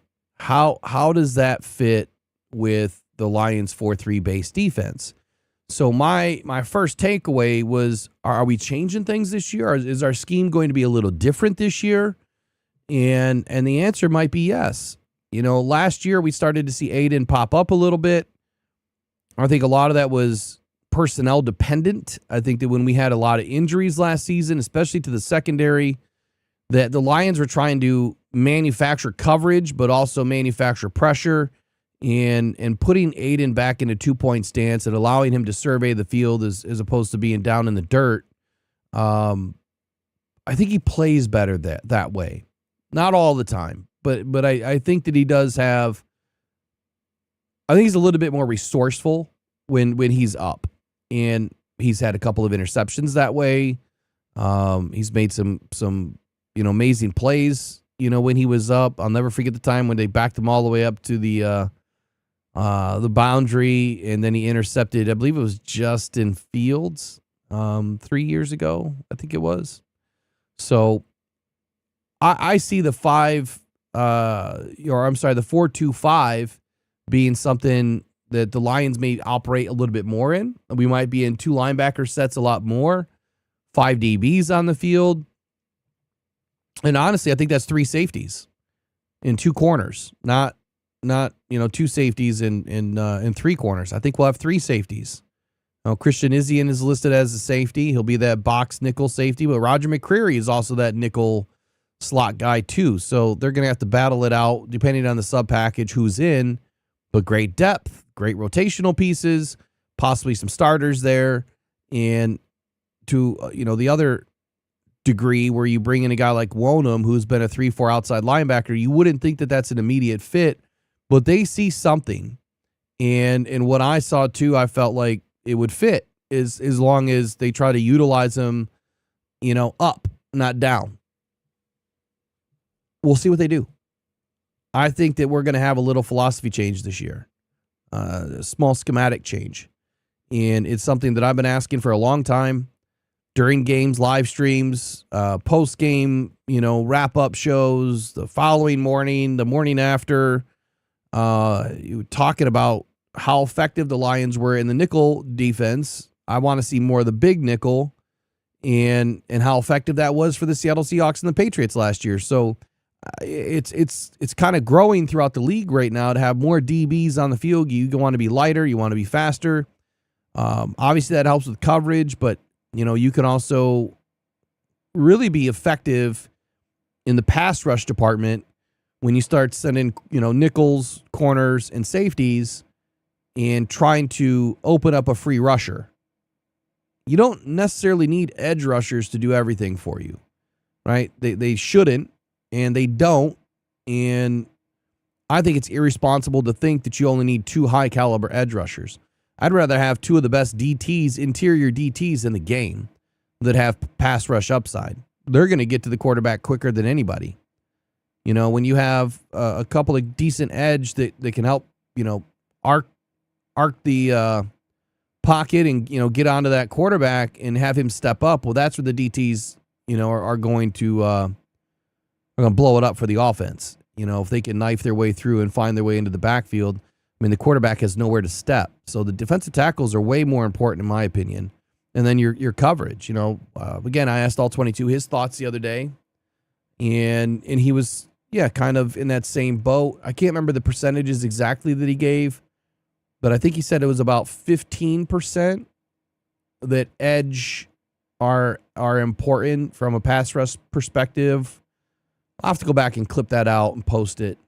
But about 15% and more than 50% that your DBs, your secondary, are more important when it comes to pass rush and being able to develop an adequate pass rush, because without coverage, quarterback's just going to go 1, 2, and out. And you saw that a lot last season. A lot of West Coast style of an offense. A lot of teams played us that way because as our coverage was depleted, it's a little bit easier to get the ball out. It was a lot easier to get the ball out. You don't need the 20-yard explosives or the 10-yard explosives. Those 4, 5, 6, 7-yard chunks will hurt you. And they will keep you on the field for 9 minutes, and you'll go 13 plays and or more, and that kills your defense. So I think that that's an opportunity, and I also feel like it's an opportunity to save Aiden Hutchinson from himself. I know I'm repeating for some of you that were in last night, but we have probably 80 people that were not in last night. I do believe that Aiden needs to take a damn break. We want Aiden to be able to outlive his contract, on the right side of healthy, and consistently playing, 95, 94, 98 percent of snaps. It's going to wear him out, and it's going to wear him out before the fourth quarter. I know Aiden has turned it on in the fourth quarter in some games, dependent upon the offensive line. And honestly, if they're not a great offensive line, Aiden seems to do a little bit better in the fourth quarter than he does in the first 3 quarters. I don't know why. But I want to see that ability in all 4 quarters, in all phases of his game. And I think that Aiden taking a break, he's not great against the run. It doesn't mean he doesn't help against the run, but he's not great against the run. So teams will run towards Aiden more than they won't the other side, right? Because the other side has typically been better against the run. So Aiden against the run, get him out of there, for a play. Maybe it's not first down, if it's second and manageable, whether that's, 4, 5, 6 yards. Clearly it's probably a run play. More than 50% of the time it would be a run play. Get him out. Get him out and put in a guy that is really good against the run. And that's what DJ Wellman brings. And maybe you put in a third defensive tackle. Maybe you swing Tyleik Williams out down the outside. Maybe you put Aleem on the outside. Whatever it is, the lines can be unique. And by rolling nickel there and putting, Wonham in the up position, you could bring Barnes a little bit closer to the line of scrimmage, but he's not extremely great against the run. Bringing in that other safety, and putting that safety in that star robber role, put them up closer to the line of scrimmage. And that's what Brian Branch does so effectively against the run. So I see that there's going to be some philosophy change here. I do. Training camp will tell me everything that I need to know. It did last year, and I think we hit it spot on. At the end of the day, Shep's not going to show us everything. He's not going to tell us anything. So we've got to go in and figure it out for ourselves. But pay attention this year. Clip this, bookmark it, save it. I hope that we're right. I hope that I'm right, because I think that that's a winning formula. Aiden needs a little bit more rest. We need to be in a bigger nickel package more often. You can do just as good against the pass in nickel and run in the nickel as you can in any other scheme. But the other thing is rotating late, and this is, again, something that, All 22 and I discussed on Tuesday, is that our defense was too predictable at times last year. And I think that that's a product of hanging on to too much Aaron Glenn. I think Kelvin Shepard needs to go in his own direction this year. And that is, we'll keep the foundational elements of the defense, but I need to put my mark on this defense that this team really hasn't run. So when you look at the free agency improvements, if you will, that the Lions have brought in, it kind of speaks to me that there is philosophy change here. When you look at the style of player, their style more closely aligns with a nickel-based defense. But the rotation, right? You can disguise everything out of 4-3, and you can rotate late post snap, and that's where quarterbacks struggle. It takes a very smart DB to be able to show one thing, do another, and it takes a very smart defense to be aware of where everyone is rotating and where the defense is, your help is going to be there, where it's going to be, when it's going to be there. You need smart football players. And what I've gathered from the players that we brought in so far, and that's why I want to listen to Rock Ya-Sin, because I didn't listen to him last year, I don't think. These are smart football players. These are guys that have been around the league for a little bit, and they're solid veterans. I think Christian Izien is way undervalued. Roger McCreary, even though he has sub 31-inch arms, very short, condensed frame, yeah, he's not going to challenge the catch point as much or as good as other players will, but that's where he is a savvy route, or he diagnoses routes very effectively. He knows what's happening pre-snap, and even more so post-snap. He anticipates well, and when you anticipate well, you're able to put yourself in a position to win. You can take better angles to the football, the ball carrier, if it's a run. You know where it's going, as opposed to taking a late angle. You don't have to run 4.4 speed to get there on time. Brian Branch has proven that. Kirby Joseph has proven that. Or I'm sorry, not Kirby. Amon-Ra St. Brown has proven that. And many other players have proven that. You don't have to have burner speed to be successful in the NFL. You need to be smart. A smarter football player will win more so than just a guy that has all the intangibles in the world. I think that there's plenty of quarterbacks that have proven that, right? They come in, they have all the intangibles in the world. They have all the gifts, the strength, the arm, the prototypical size, but they just don't have it up here. And that's why they fail.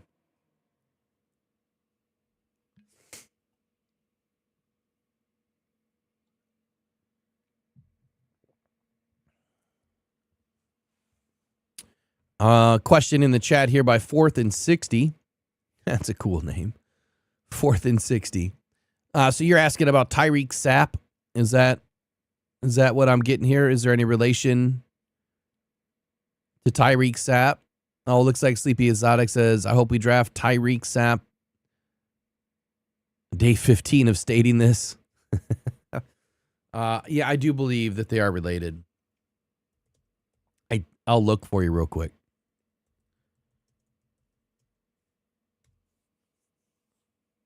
I thought he was like a nephew or something, but maybe not.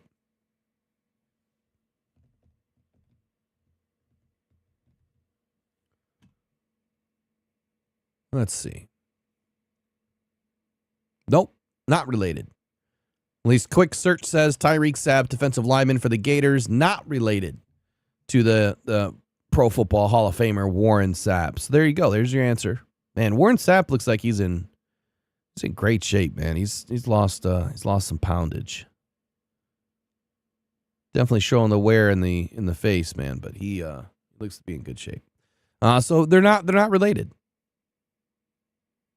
But how cool would that be if this guy jumps out to have a really good career?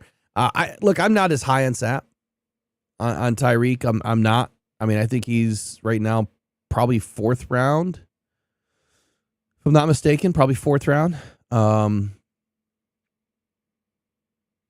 He has some good things about his game, but there's a lot missing there. There's a lot missing.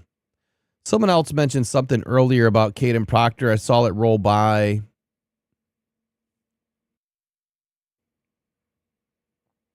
Someone said something about Caden Proctor, and I think some mock drafts. If you are still in and you put that up, say it again, because I didn't get it all.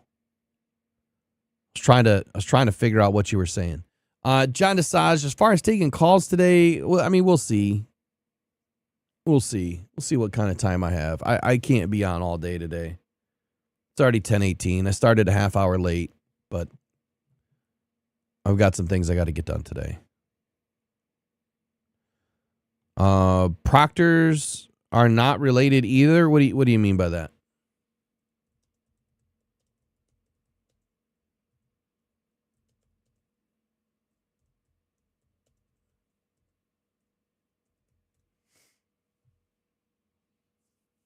Are you talking about Caleb and Caden?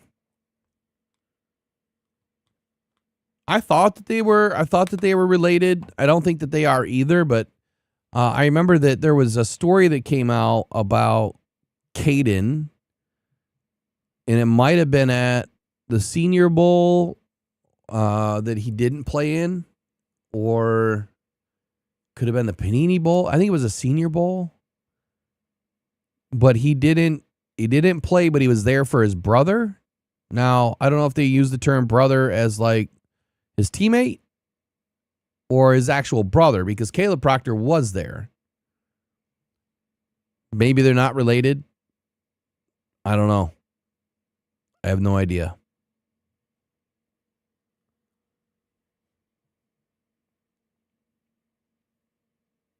Oh, that's a great statement too. Yeah, I agree, John. Like, fit the players to the scheme. I think that the Lions do that. They've always said that. And I do agree, but I would say that the players that we have brought in, they fit that. They absolutely fit that. So when you bring in a DJ Wonham that is a 3-4 outside linebacker, speed, lighter, he's tall, he's got long arms. If he's now on the field with Jack Campbell in your nickel package, he is a huge, huge improvement over what we had with, in my opinion, as long as he stays healthy, over Alex Anzalone. Now, his coverage is going to be the question, but he's an improvement over Alex Anzalone, I believe, in the run game and keeping those quarterbacks contained, still being able to go up and manhandle those tackles off the edge.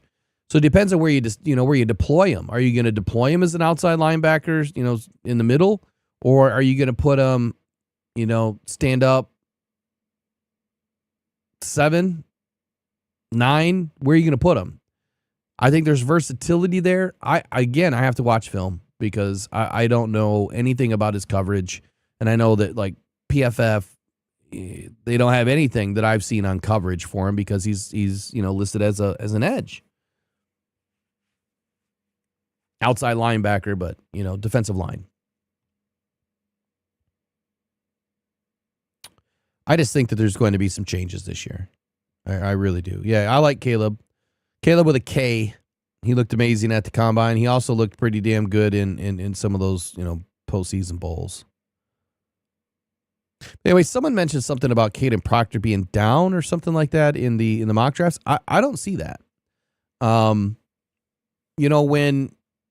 When I started doing this, probably January, late December, I started talking about players that were entering this year's draft, and immediately, and I hate to keep repeating myself, but there were some players that I identified that I thought were going to climb a ton. Maxi Hanachor was probably in the mid 80s. He's now potentially a first-round pick. Caden Proctor was not even on Daniel Jeremiah's top 50 board and others, and now he's mid-20s. And both those players, I said were going to be first-round picks. I think Emmanuel McNeil Warren, I have the stats because I save these things so I can go back and call these dudes out to be funny, not to be serious. Oh, come on.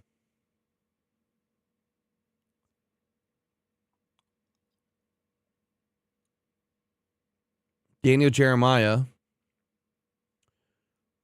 on January 27, and this might have been his second top 50. He had Caden Proctor at 28. He had Max Hanachor at 41. Brugler, he had Max Hanachor at 44, Proctor at 17. Kuiper had Max Hanachor at 44. He's the one that didn't have Proctor in. He had no Proctor at all on his top 50 board. I have since day one. Mel Kiper's board right now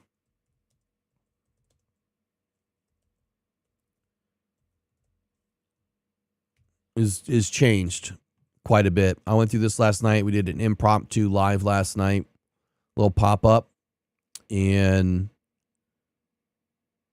I did a wild, very wild first round draft. And quite honestly, I don't look at a lot of people's stuff, but we were kind of going back and forth a little bit with Kuipers, and I don't agree with everything that he does ever.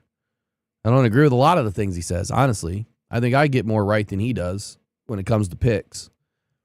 He's much more intelligent than I am, but pick-wise, he's not been great. Caden Proctor's at 17 now. So he went from completely off his board to now he's at 17. I mean, what is that? What does that say? Here's what it says. I told you all back when. Save these now in December and January when they start releasing this stuff, because it's all going to change the closer you get to the combine, after the combine, and right before the draft. But I also tell you the information that I put out, and I'm not trying to do this to be sneaky. It's calculated.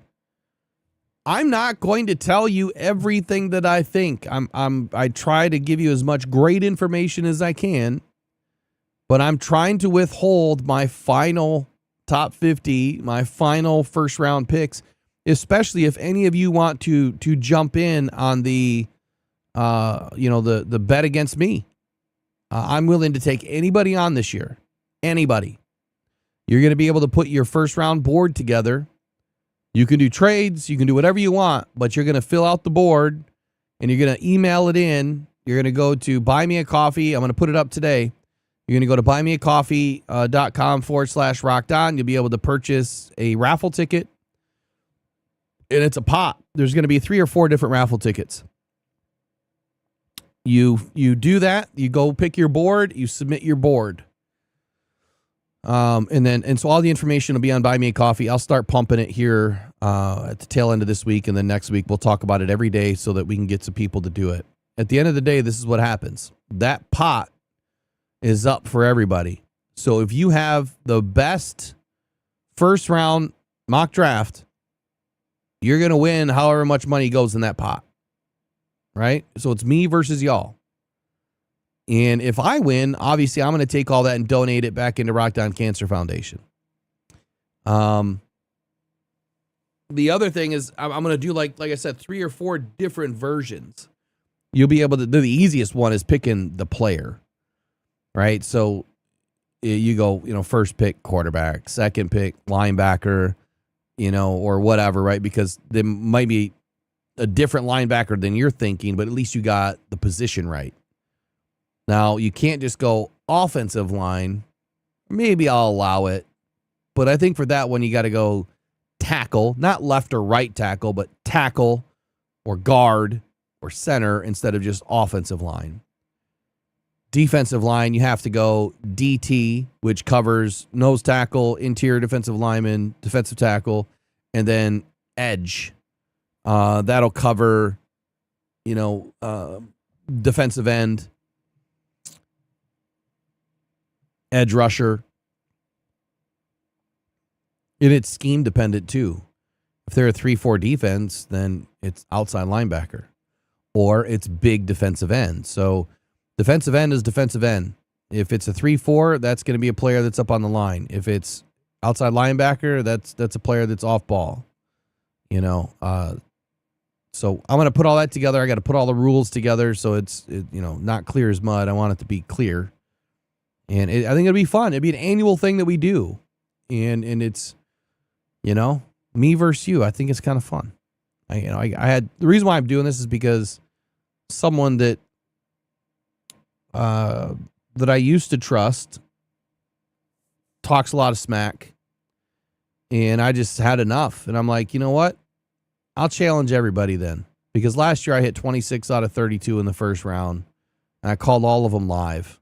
I mean, y'all were watching. I was live at the draft, credentialed at Radio Row, and we had nothing but technical issues.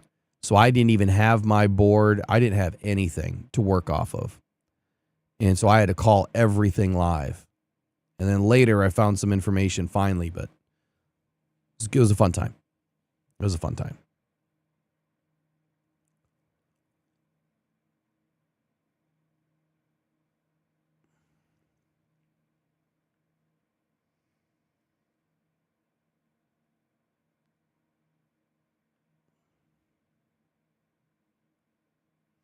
Attila says, yeah, it sucks when you tell people your gems or sleepers in October, and then in February, they are now everyone's favorites. Yeah, isn't that funny, dude? It's funny. That's funny. That's why I mean, I love talking about these players and the potential, and I know what will happen later. You know, everyone will start talking about it, and then I don't ever get the credit for it, and I don't really care. I know what I do. Will, they're looking at a 3-4 linebacker out of Wisconsin. They just got a 3-4 linebacker in free agency. Are the Lions looking at the traits, or are they looking at the scheme? Who said that they're looking at a linebacker in Wisconsin? A 3-4 linebacker in Wisconsin. I will tell you this. If you're talking about a prospect, Gino, right now in the draft, when you see linebacker, you got to dig deeper, right? Linebackers right now can fit into a lot of different buckets. And it's because you have to look and say, all right, Wisconsin, I don't even know what defense they play. Quite honestly, I can't remember that, so let me look it up. I don't have, video in front of me to go diagnose it, so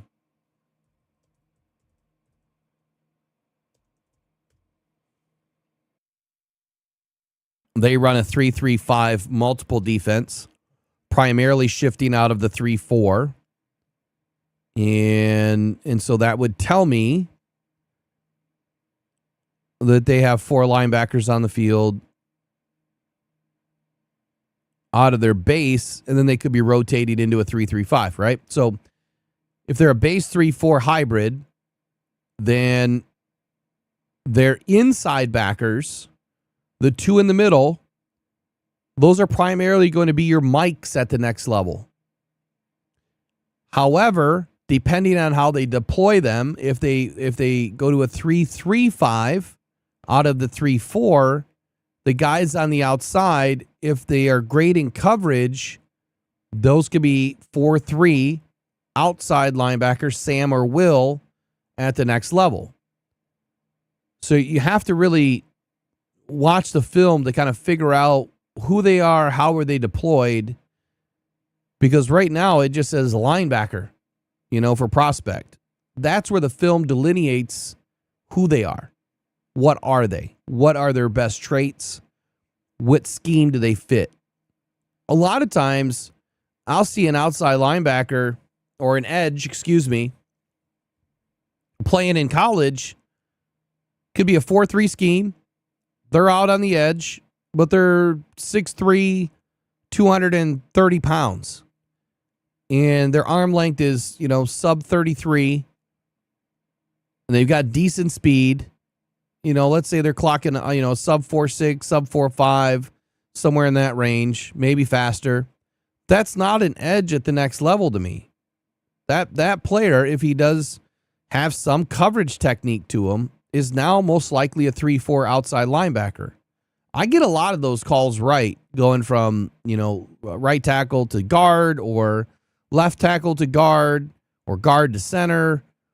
That's where the film guides me as to what kind of player they really are. For instance, it's now come out that guys like Fano are being considered to move inside to center. And that one's nutty to me. But I also said the other day, and I think it's in my evaluation on Tagovailoa, is I could see that dude being a center. And he could be the best center or best guard, all-pro guard at the next level. But I could see him playing center. So we'll see where that goes. I mean, I'll give you my final when I do 3.0 in April. I'll give you my final. So let me get back into the chat. So who's the Wisconsin guy that you're talking about?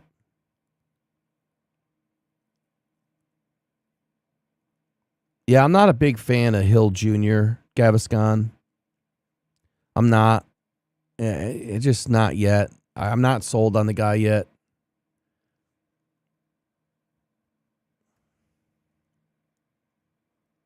His film just did not excite me. It really, especially for what I'm looking at. And then I know that there was another, favorite that's popping up right now. Jackus. Gabe Jackus. And then I'm going to go to Rocky Sin right after this. So Gabe Jackus is, 6'4", 33-inch arm. He's an edge. 260, 10-inch hands out of the Fighting Illini. And he has everything that you're looking for. I mean, he's an average athlete. He didn't test at all really at the combine outside of the bench press. He wanted to show everybody how strong he was. The dude put up 30. He's super strong. As a defensive edge rank, he's probably, he's in the top 15 for sure. Could be in the top 10 conversation. But I just read this morning that, I don't know, it had to be like 5:15 or something, that there was some sort of an injury concern. And I haven't followed up on it yet, but I will over the weekend.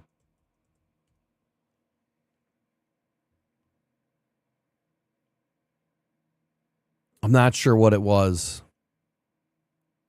but there was some sort of an injury concern. And he's had a very clean history. It might have been something as a child that one of the teams were concerned about.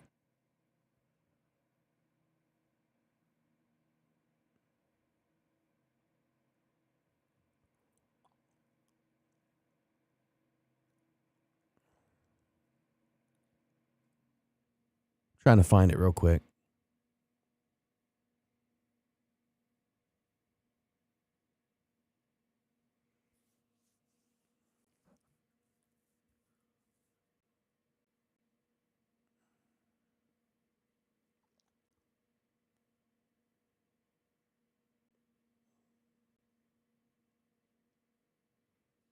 I'll have to dig into it.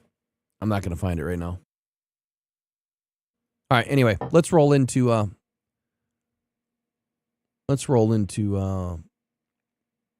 Rockyson.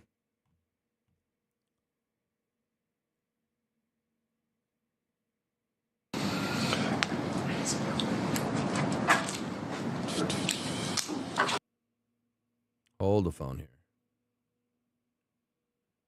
There we go. That's better quality.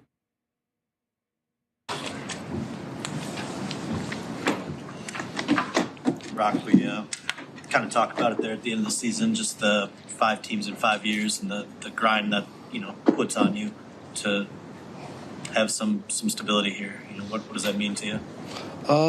It's not so much about that. I think it's more just wanting to be back here. I feel like, honestly, whenever I ended the season, I was ready to go usually, from those 4 or 5 teams I had been on. Like, when it was time to go, I was happy to go. But this was the first time I really wanted to come back. And I let my agent know that from before the season had ended, I'd already let him know I wanted to come back. So I'm just glad to be back. Why did you want to come back here? Just the culture, the locker room, what it means to be a Lion, what it's all about here. I feel like that's something I can get behind, something that I really mesh well with.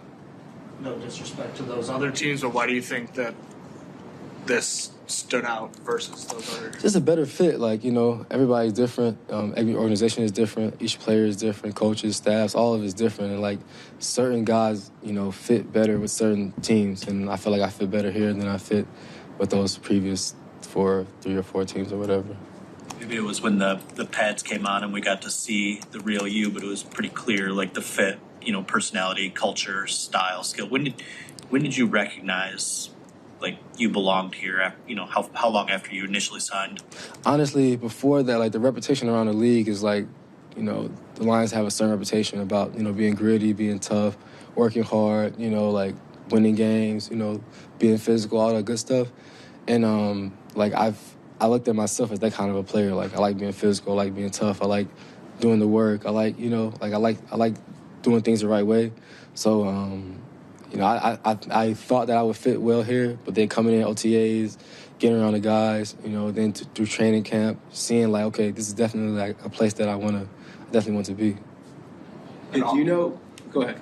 I was going to ask, off the field, like, I mean, I know we talked last year about how you've kind of found a home here. How much did that play into the decision to maybe come back as well? A lot. This place is special, man.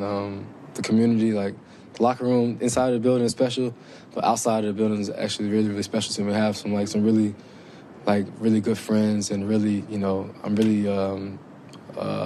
really embedded into this community here in this city. So like I'm thankful to be here. Rock, do you know Roger McCreary at all? Like, do you know about his game? Do you know him personally? What do you think he might be able to add to your guys' defense? Yeah, I played against him when he was in Tennessee. He's a really good, you know, slot. He plays inside, plays outside, slot and outside. He's a good player. Came out of Auburn, you know, tenacious. I think he's a physical guy. He covers well. I think he does a lot of things really well. Hold on. To play with the guy. You I got to rewind that. Plays outside.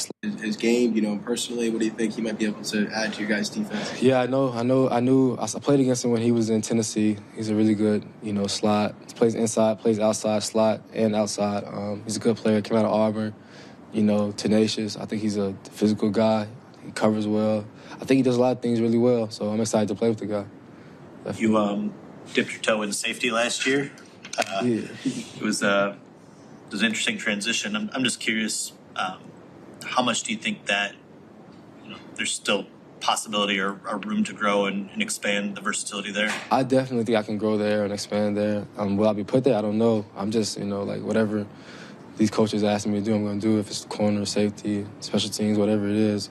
But I think I definitely can play back there, definitely. I feel like that's something that's still on the table for you. I don't know if you guys have discussed that with the coaches yet, but could that be part of your role next season? I'm not sure. I haven't discussed it with them, you know, yet. But if it is, I'm excited for it. If not, it's what it is. Whatever it is, like what if I'm playing corner, safety, if I'm playing slot, if I'm playing special teams, whatever it is, I'm just here to do my job, you know, do my part, my 1 of 11.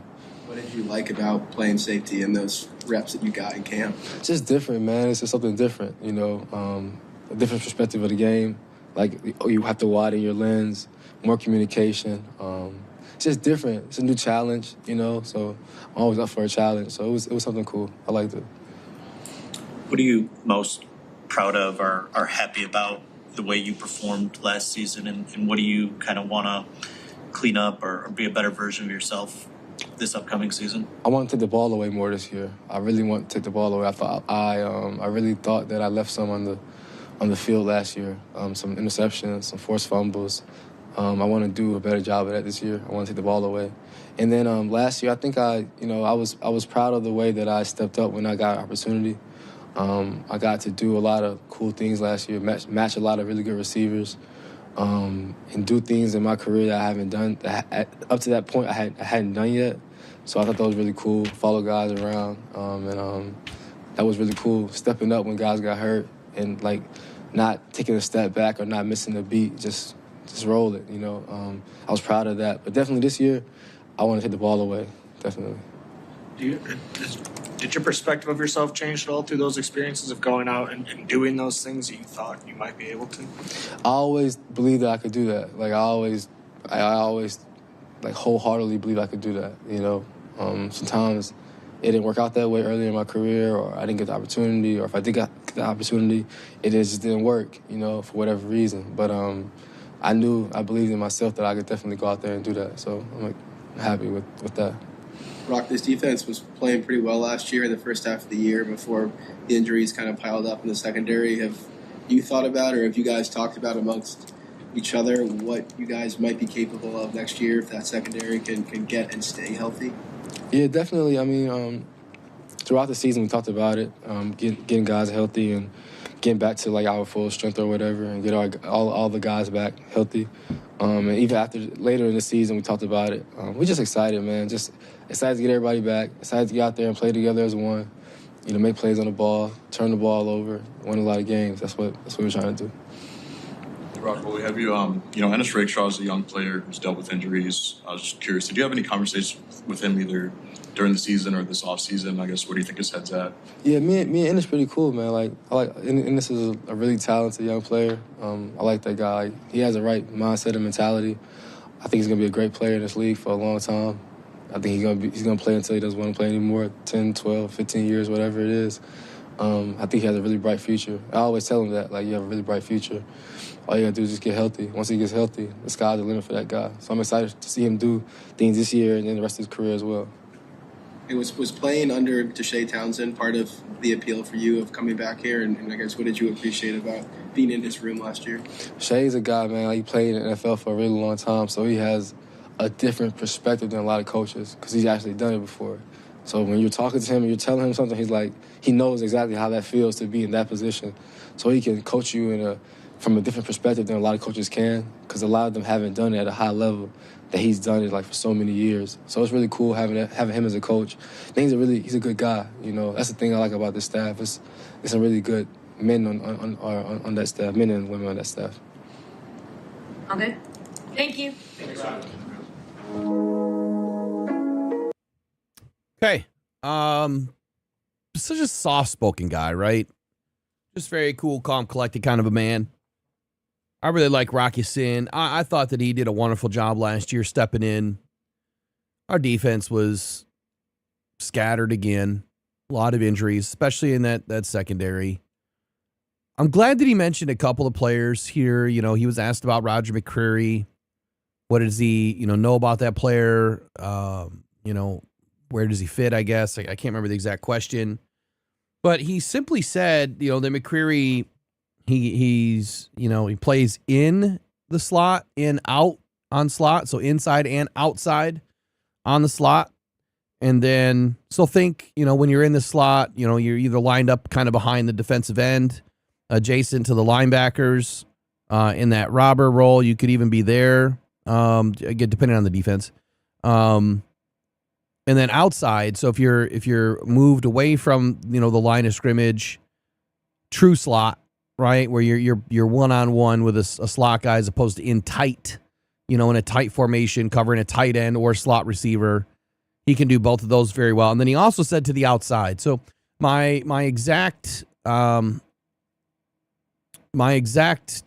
terminology in the article that I wrote the day that we signed McCreary still stands firm now, both what McCreary said and now with what Rock Ya-Sin has said, where the film that I watched, I saw where McCreary did both, where he was inside, slot, nickel, and then also bouncing out towards the boundary at times where he was covering not necessarily the X, but he was covering bigger wide receivers or shiftier wide receivers that were carrying to the outside, depending on what the offense was trying to throw at you. So two different takes by two different guys, one being the player himself and Rock Ya-Sin have confirmed that the versatility is there for McCreary to play inside out. Whether he pushes Terrion Arnold or not, we'll see. There's a major difference between those guys, and that's arm length.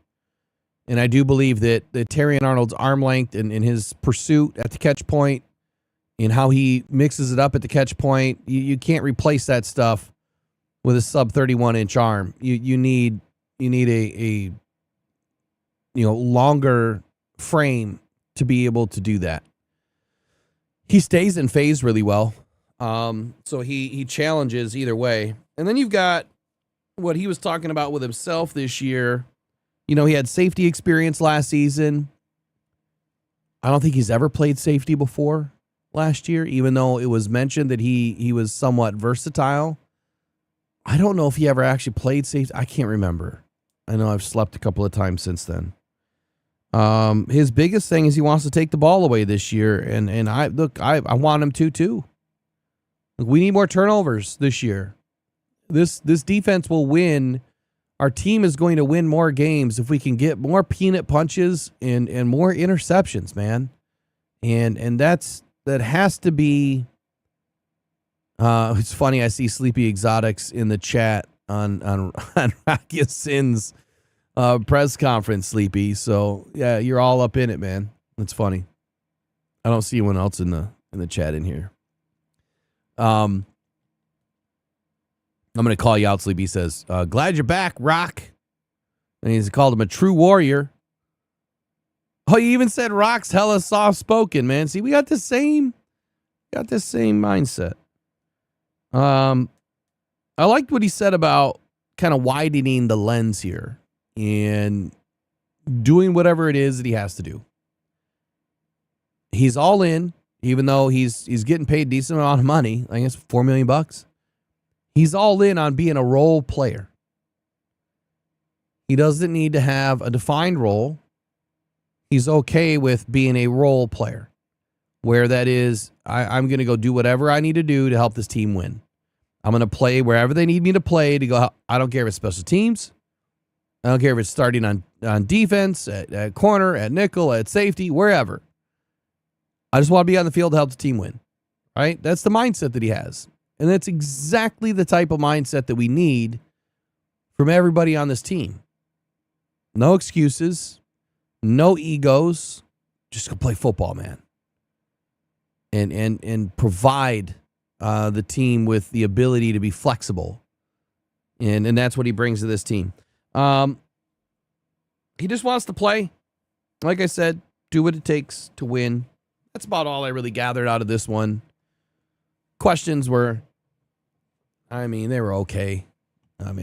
Maybe there's a few other things you could add there, but honestly, I wouldn't even know what right now. Let's listen to the next one here. Tyler Conklin. I haven't heard his yet either. What time is it? 10:50. All right, we got a little bit of time.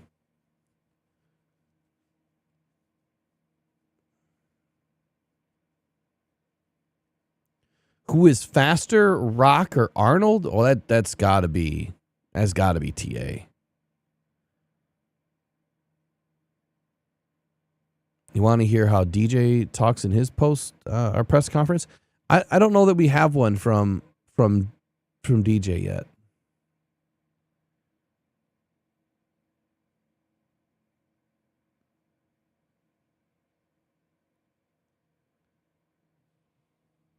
That should be later on today, quite honestly, or tomorrow. All right, Tyler Conklin. I think I can definitely be very productive in the pass game still. I think just because, one situation didn't quite work out the way anybody wanted it doesn't mean you just can't do it anymore. But at the end of the day, I'm just here to, compete to the best of my ability and, help this team in whatever way I can help this team. Justin? Hey, Tyler, what were your perceptions of maybe why it didn't go the way you wanted it to last year, and how much maybe does that fuel you to, I guess, prove yourself again in this league? Yeah, definitely motivation's at an all-time high. There's a lot of different things that go into it, right? And I'm not going to sit here and talk about it, right? Sure, it's, there's a lot of pieces to that puzzle. I think one thing just in LA, there was a very, they had personnel-wise, they did stuff very specifically, right? We had very like Ravens, right? A 310-pound fullback that did fullback stuff. We had a big blocker, and we had a guy that did all the receiving stuff. So in my opinion, I've always prided myself on trying to be able to play in every, be every down tight end, whether it's pass game, run game, pass protection. I think they specialized and kind of had guys that did really excelled in one area. And so I think just that in general kind of just maybe hurt my play style, right? I'm not a 280-pound mauler, but I can get the job done in the run game, and I'm not the super flashy pass catcher, but I can be very productive in the pass game. And they just kind of had guys that specialized in it. So I think that was a big part of it. And then, when it comes to just the motivation of how that played out and being a walk-on in college, just kind of the trajectory of my whole career. I'm very motivated, and on top of it, it makes it that even got like even more of a thing just coming here, right? Like being at home, wanting to be a part of this, that even adds on to it. So, yeah, all those things. You just mentioned it really quickly there. We've seen this regime bring in several hometown guys. There's, several Michigan guys that have been on the roster here. What is the impact of playing for the hometown team? I imagine at some level you grew up a Lions fan. Yeah, I wish I could say that. I can't say I was a Lions fan, sadly. Okay. I'm not gonna lie, because I think in the past I've said on things that I wasn't. I actually, my dad grew up a Bears fan, where he's from Southwest Detroit or Southwest Michigan, and then at that time, me and my cousin were Packers fans. Sadly, I think just to make him mad, our uncles and family mad. I think the really neat thing about just like growing up and um, I love Michigan. Like I'll never leave Michigan. My wife would probably go somewhere warm if I was like, hey, let's go somewhere warm. But I'm just, it's my favorite place in the world. I come back here every offseason since being in the NFL. This is always been our home base. We live in Michigan. As soon as the season ends, wherever we've been, we've come back to Michigan. And just like through that time and watching like the city of Detroit just get better and better year by year, watching the fan base just get behind, the Lions and like there was that, whatever 3 years ago when the NFC Championship or 2 years ago, whatever it was, and Michigan wins the national championship, and just watching the state of Michigan just, rally behind the football programs here, and like seeing what it does for a community and whatnot. I was always kind of like, as I got older and realized what it did for a city and for the state of Michigan, like I couldn't help but just want them, every Detroit sports team to do good, especially the Lions. So to come back here and have the opportunity to be a part of it and be a part of something special is, I didn't realize how special I would feel about like how special it would feel. So definitely a great opportunity. Thanks. Welcome home. Appreciate you. Nolan. Hey Tyler, how you doing? Thanks for joining us today. I read in a couple different places, so I hope this is correct. You left Northwood to pursue a career or as a walk-on at Central Michigan. Um, when you make a big gamble and decision in your life at such a young age and it pays off in the way it did, like how does that change the way you think about the world and what you're capable of? Yeah, I mean that's interesting. I like the way you put it. Yeah, so like obviously I played basketball. I went to Lansbury High School North, played basketball. We were really bad at football. I'll try to say it quick. So I go and I play college basketball. I just feel like I kind of undersold myself. I feel like I should have been playing at a higher level. I always kind of told my parents like I was gonna be the first D1 athlete in the family, and then obviously Northwoods Division II, so I wasn't. And I think like we talk about in business or like everybody in their career, no matter what the career is, like there's probably a point in your career where you have to pivot or in your life where you have to make a pivot, whether it's, changing completely what you do or just like tweaking what you're doing. Or like at some point you have a pivot moment that, could possibly make or break the trajectory of where you're going. Uh, at that time, did I know it was like that big of a decision and a pivot? Like I knew I was leaving free college to walk on, but it's kind of just like that blind faith that, I just always thought I was going to be a professional athlete. At one point, I thought it was going to be basketball.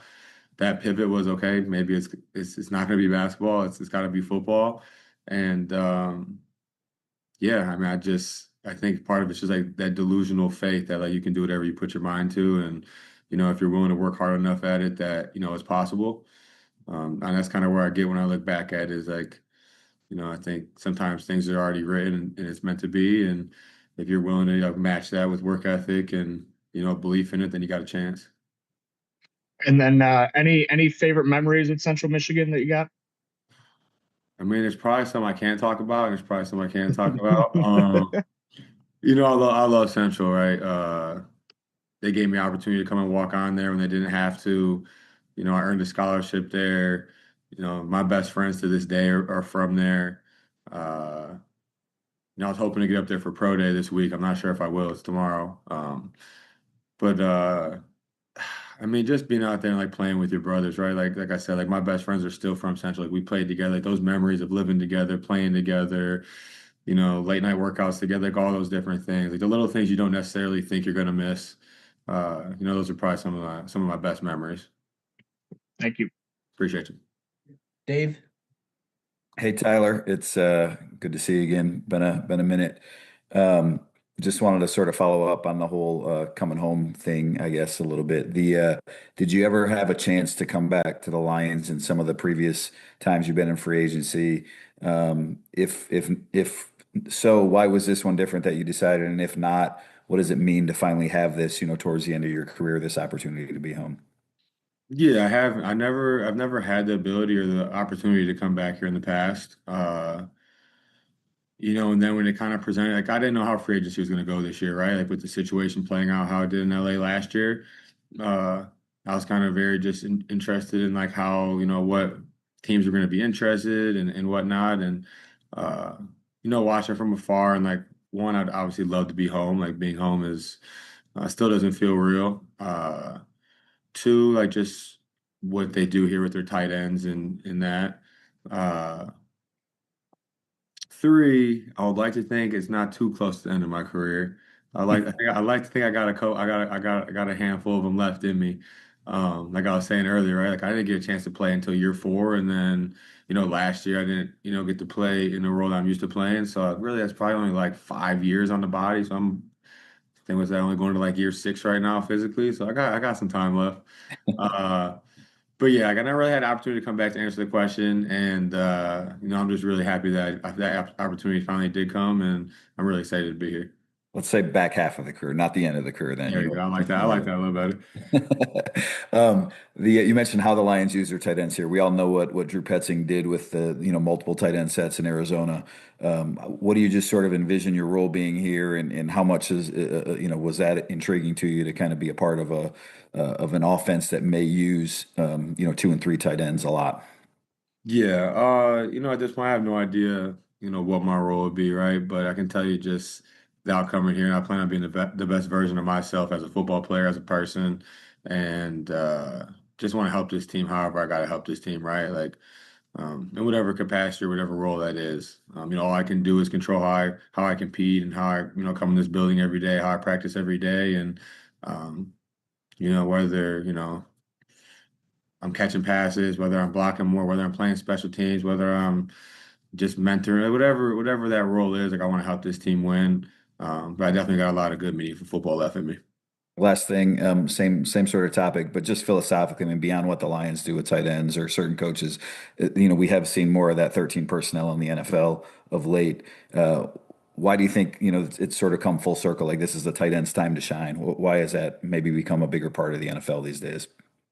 Yeah, I think just the way, like, obviously that we've developed. I think the really unique part about this room, obviously being new here, I don't know, Sam and Brock and everybody super well yet, but watching them from afar and just respecting the way they play the game, like as a guy that wanted to be a tight end that could play every down and be able to block and be able to run routes, like watching the fact that those guys do that, it makes me really excited to be here, right? Like nobody here just does one thing, like they're able to do everything. And I think that's why you see it more, right? If you can put 3 tight ends out there and they can all catch passes and they can all play well in the run game and whatnot, like it makes it very hard to defend them.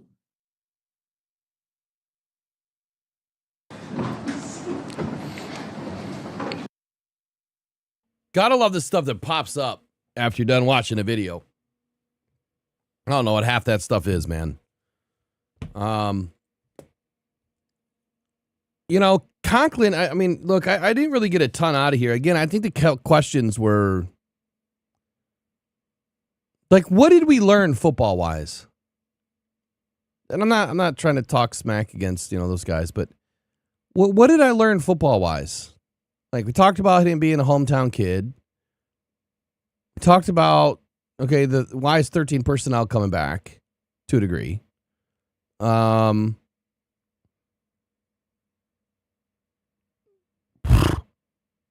What I didn't learn much. You know what I mean? I did not learn much through that. Here's what I wrote down. And hometown guy, lives in Michigan in the offseason. I learned that. Like I knew he went to Central, knew he walked on, all that stuff. Was a basketball player, obviously wanted to play basketball, thought that's where he was going to go, and it didn't work out. So I mean, that lends to some credibility as to why he has better movement skill as a tight end than what you see out of most tight ends. He's a little bit more fluid with his body movement.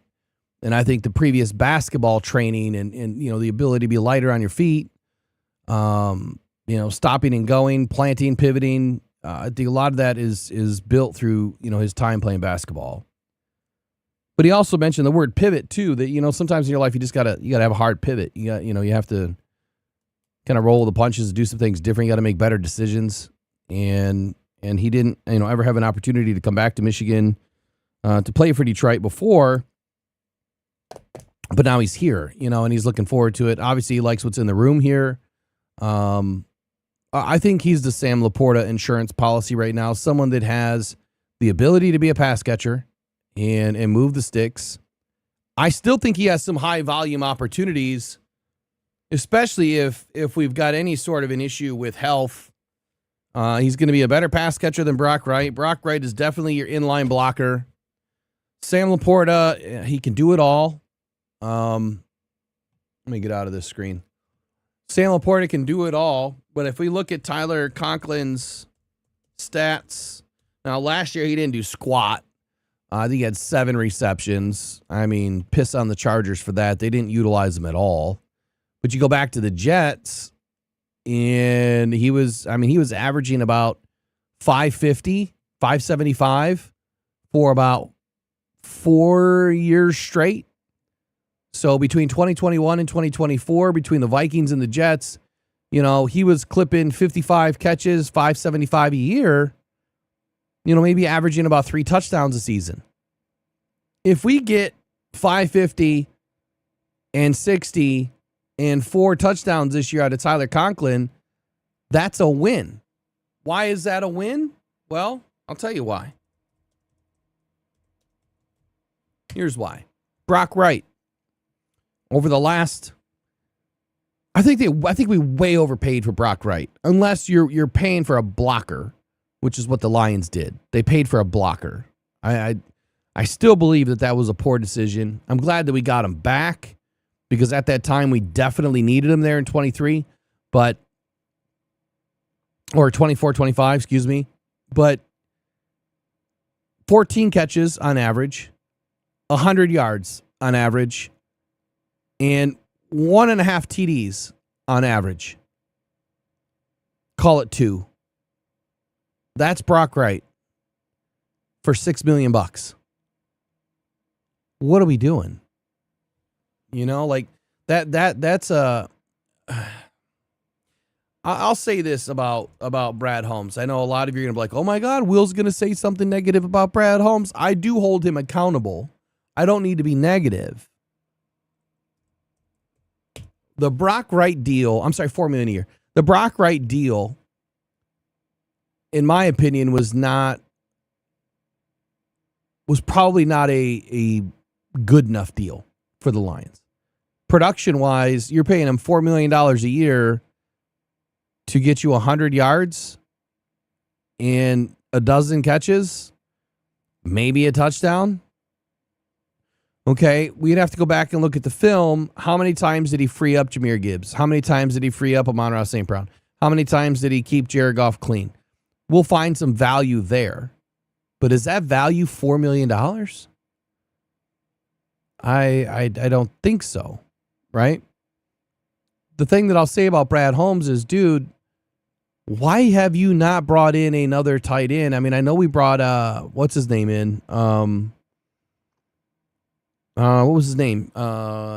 James something?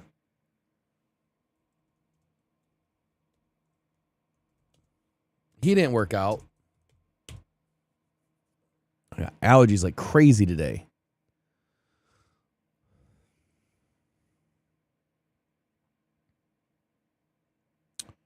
Where is it? Where is it? Where is it? Where is it? Come on. There we go. What year was that? 22? 23?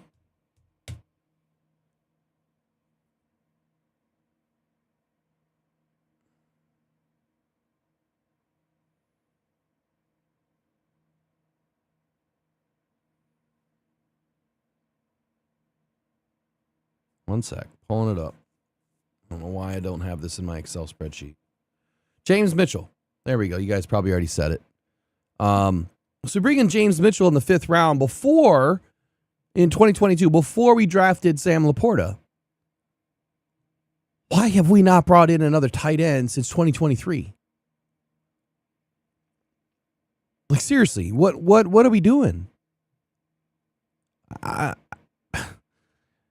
This is the one position that I have heartburn over, because you need 4 tight ends at a minimum, 1 on the practice squad, 3 on the roster.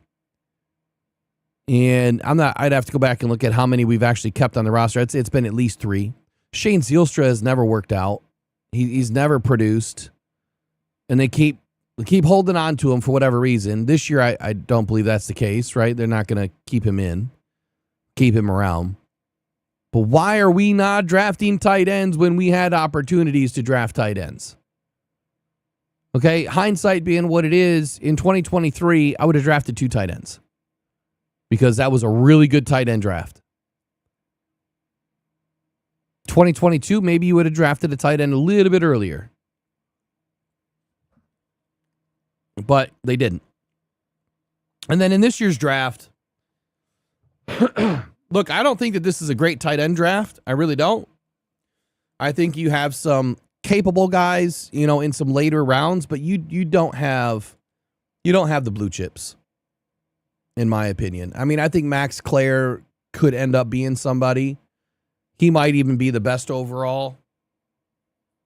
Oh, I'm itchy today.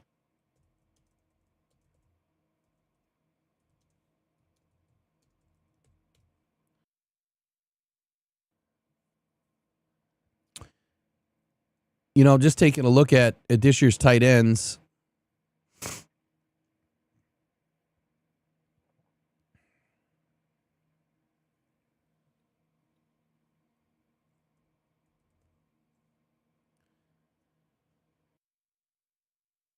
I'm muted. After Sadiq, who is the best overall?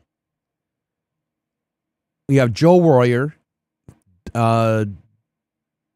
some guy with the last name Bentley. I haven't even watched any film on him. You got Eli Raridan, Marlon Klein, Eli Stowers, Max Clare, Justin Jolly, Michael Trigg. Michael Trigg is one to look at.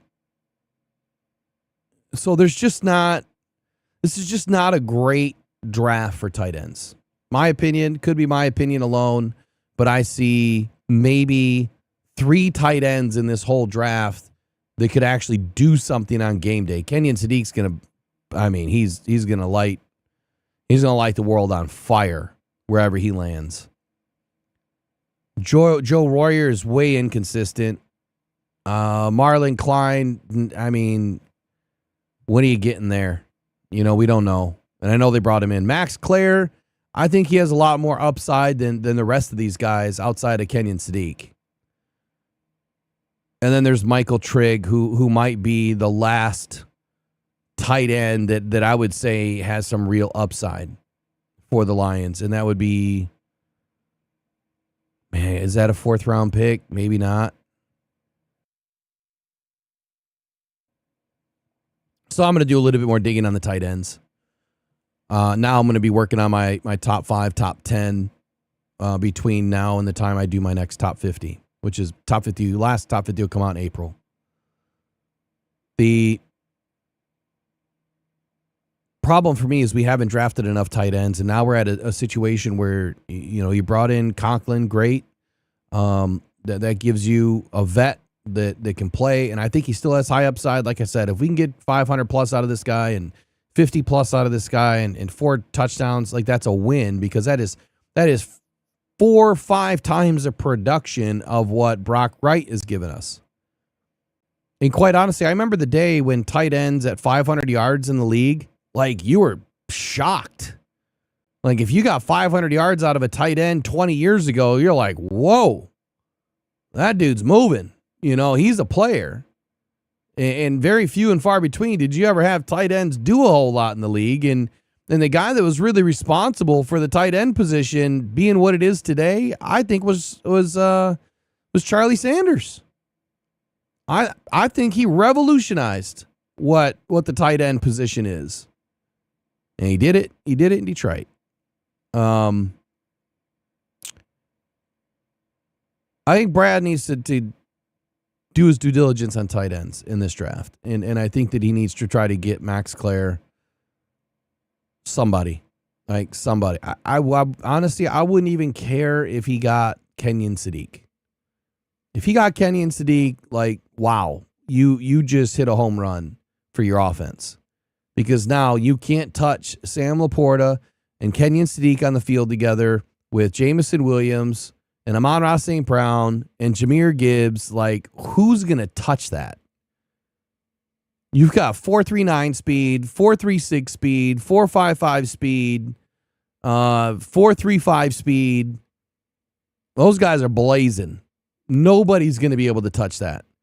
And then if Isaac Tesla's on the field instead of Sam Laporta, now you're talking another guy that's running, a 4.4, a 4.42. That's a ton of speed that no one's going to be able to keep up with. So that's a home run to me. You're going to lose out on the tackle. But my goodness, if Kenyon Sadiq is available at 17, you've got to turn that ticket in. You have to. You just settled up your tight end for the next 5-6 years, and then that would beg the question on whether you re-sign Sam Laporta or not. And you may not need to, right? And with the back injury, I probably wouldn't. As much as I like Sam Laporta, with the back injury, I think that the Lions need to learn a hard lesson that, back injuries are very fickle. Not a lot of players play with back injuries very long, and I'm okay with walking away from Sam Laporta. He's probably the only one from 2023 that I'd be okay walking away from. I don't want to. But if you brought in Kenyon Sadiq, that changes the conversation. And then that means at 27, you're going to go out and get another tight end. I think you should be drafting a tight end probably every 2 years, especially if you grab one early. You should be bringing in a tight end every 2 years, and depending on where you draft them, either they need to stick on the roster or they don't. But 4th and 5th round picks for tight ends, they don't necessarily have to stick to the roster, right? They really don't. I know a lot of people say, "Oh, Brad failed, fumbled the bag. 4th, 5th round picks not on the team." Who cares?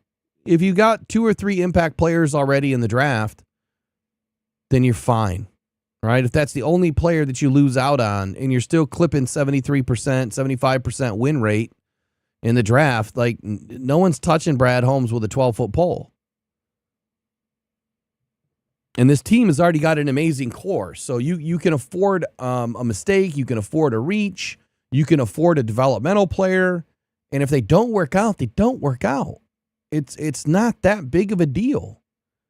I don't know why people get so wrapped up that Brad's got to hit on every damn pick. Like, give me a break.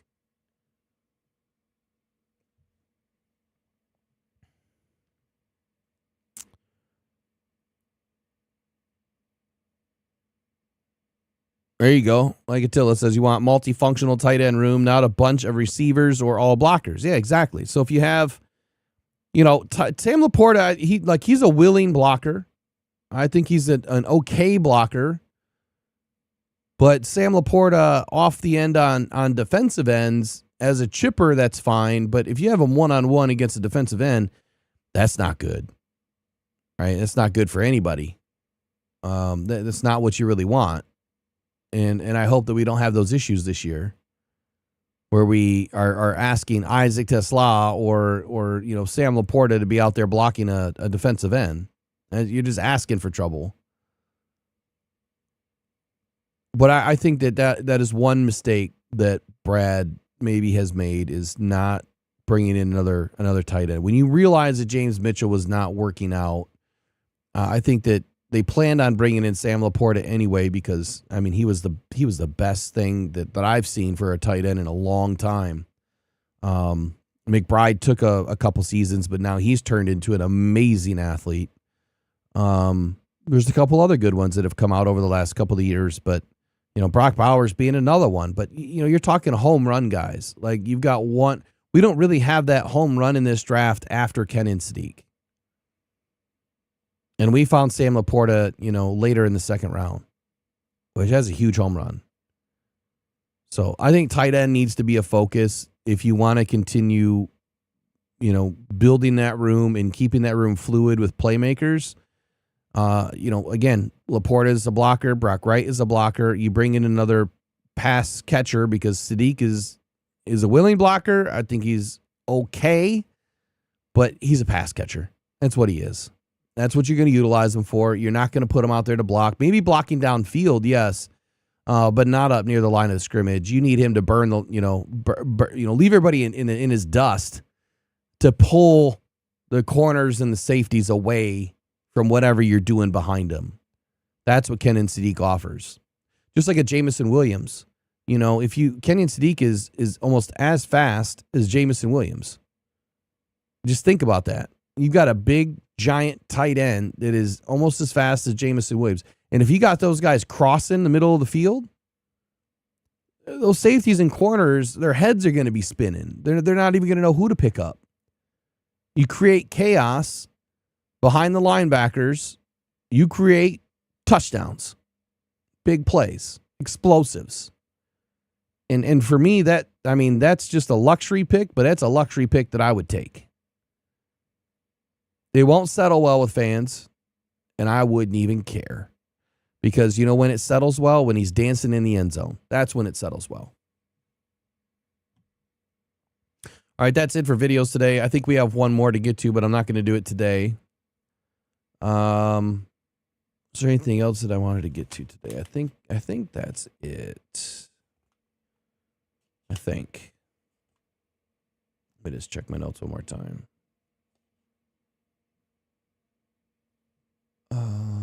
Where'd it go? All right, so pro days today. I have not received a report from yesterday yet on Oregon, South Carolina, Virginia, or Northwestern.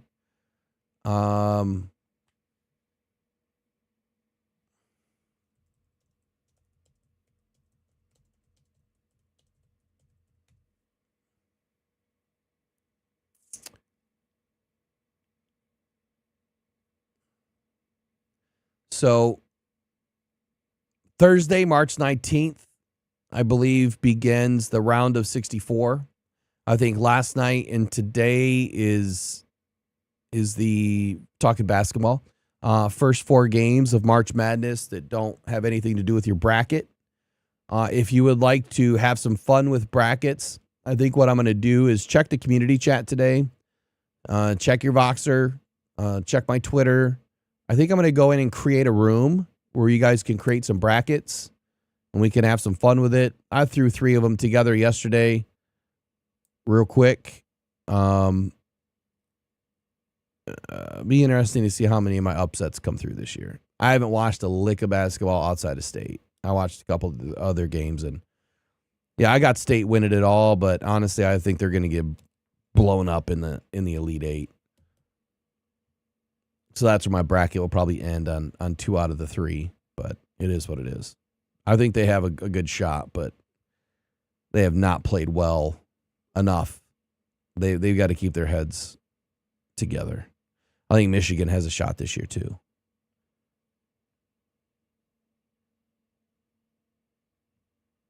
One more scan here.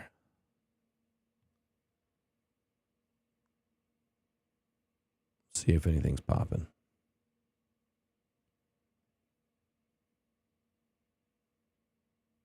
Come on, man.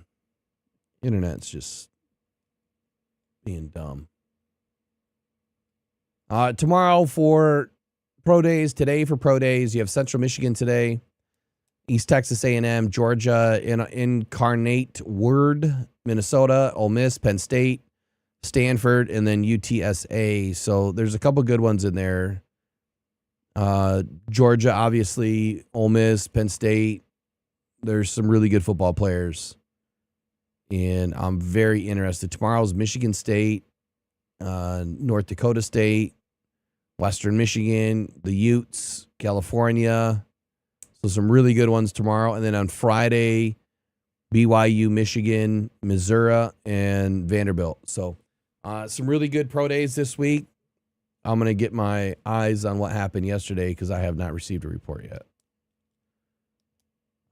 That's it. I'll see you guys tomorrow. I might see you later today. We'll see. We'll see what Brad Holmes does. So at the end of the day, was DJ Wonham the right pick? I think a lot of you are are split on this one.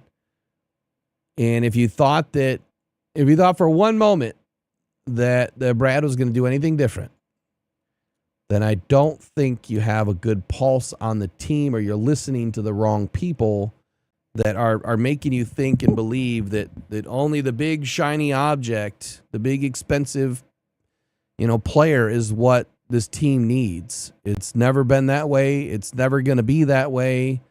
If Brad ever goes out and signs the number 1 free agent or even a top 20 free agent, that'll be the day that I question on where this team really is. Like, at that point, something seriously has to be going on where we've lost some big-time players. You know what Brad did this year? And I'm going to try to, let me write that down. I'm going to try to work on a report so that I can do a video on it. Actually, I'm not even going to say it because someone else is just going to steal my ideas. They do it every day. Oh, by the way, talking about font and colors, someone sent me a video yesterday where people were talking trash about me. I'm not going to mention who, where, what, or how, but I noticed the font thief, that they try to say I am, are using my font, my colors, my style. Just saying. It's kind of funny, right? Pot calling the kettle black. Very interesting. Y'all know who it is. It's the Thuggish Ruggish Bone. We'll see you guys tomorrow. Adios. Pressured by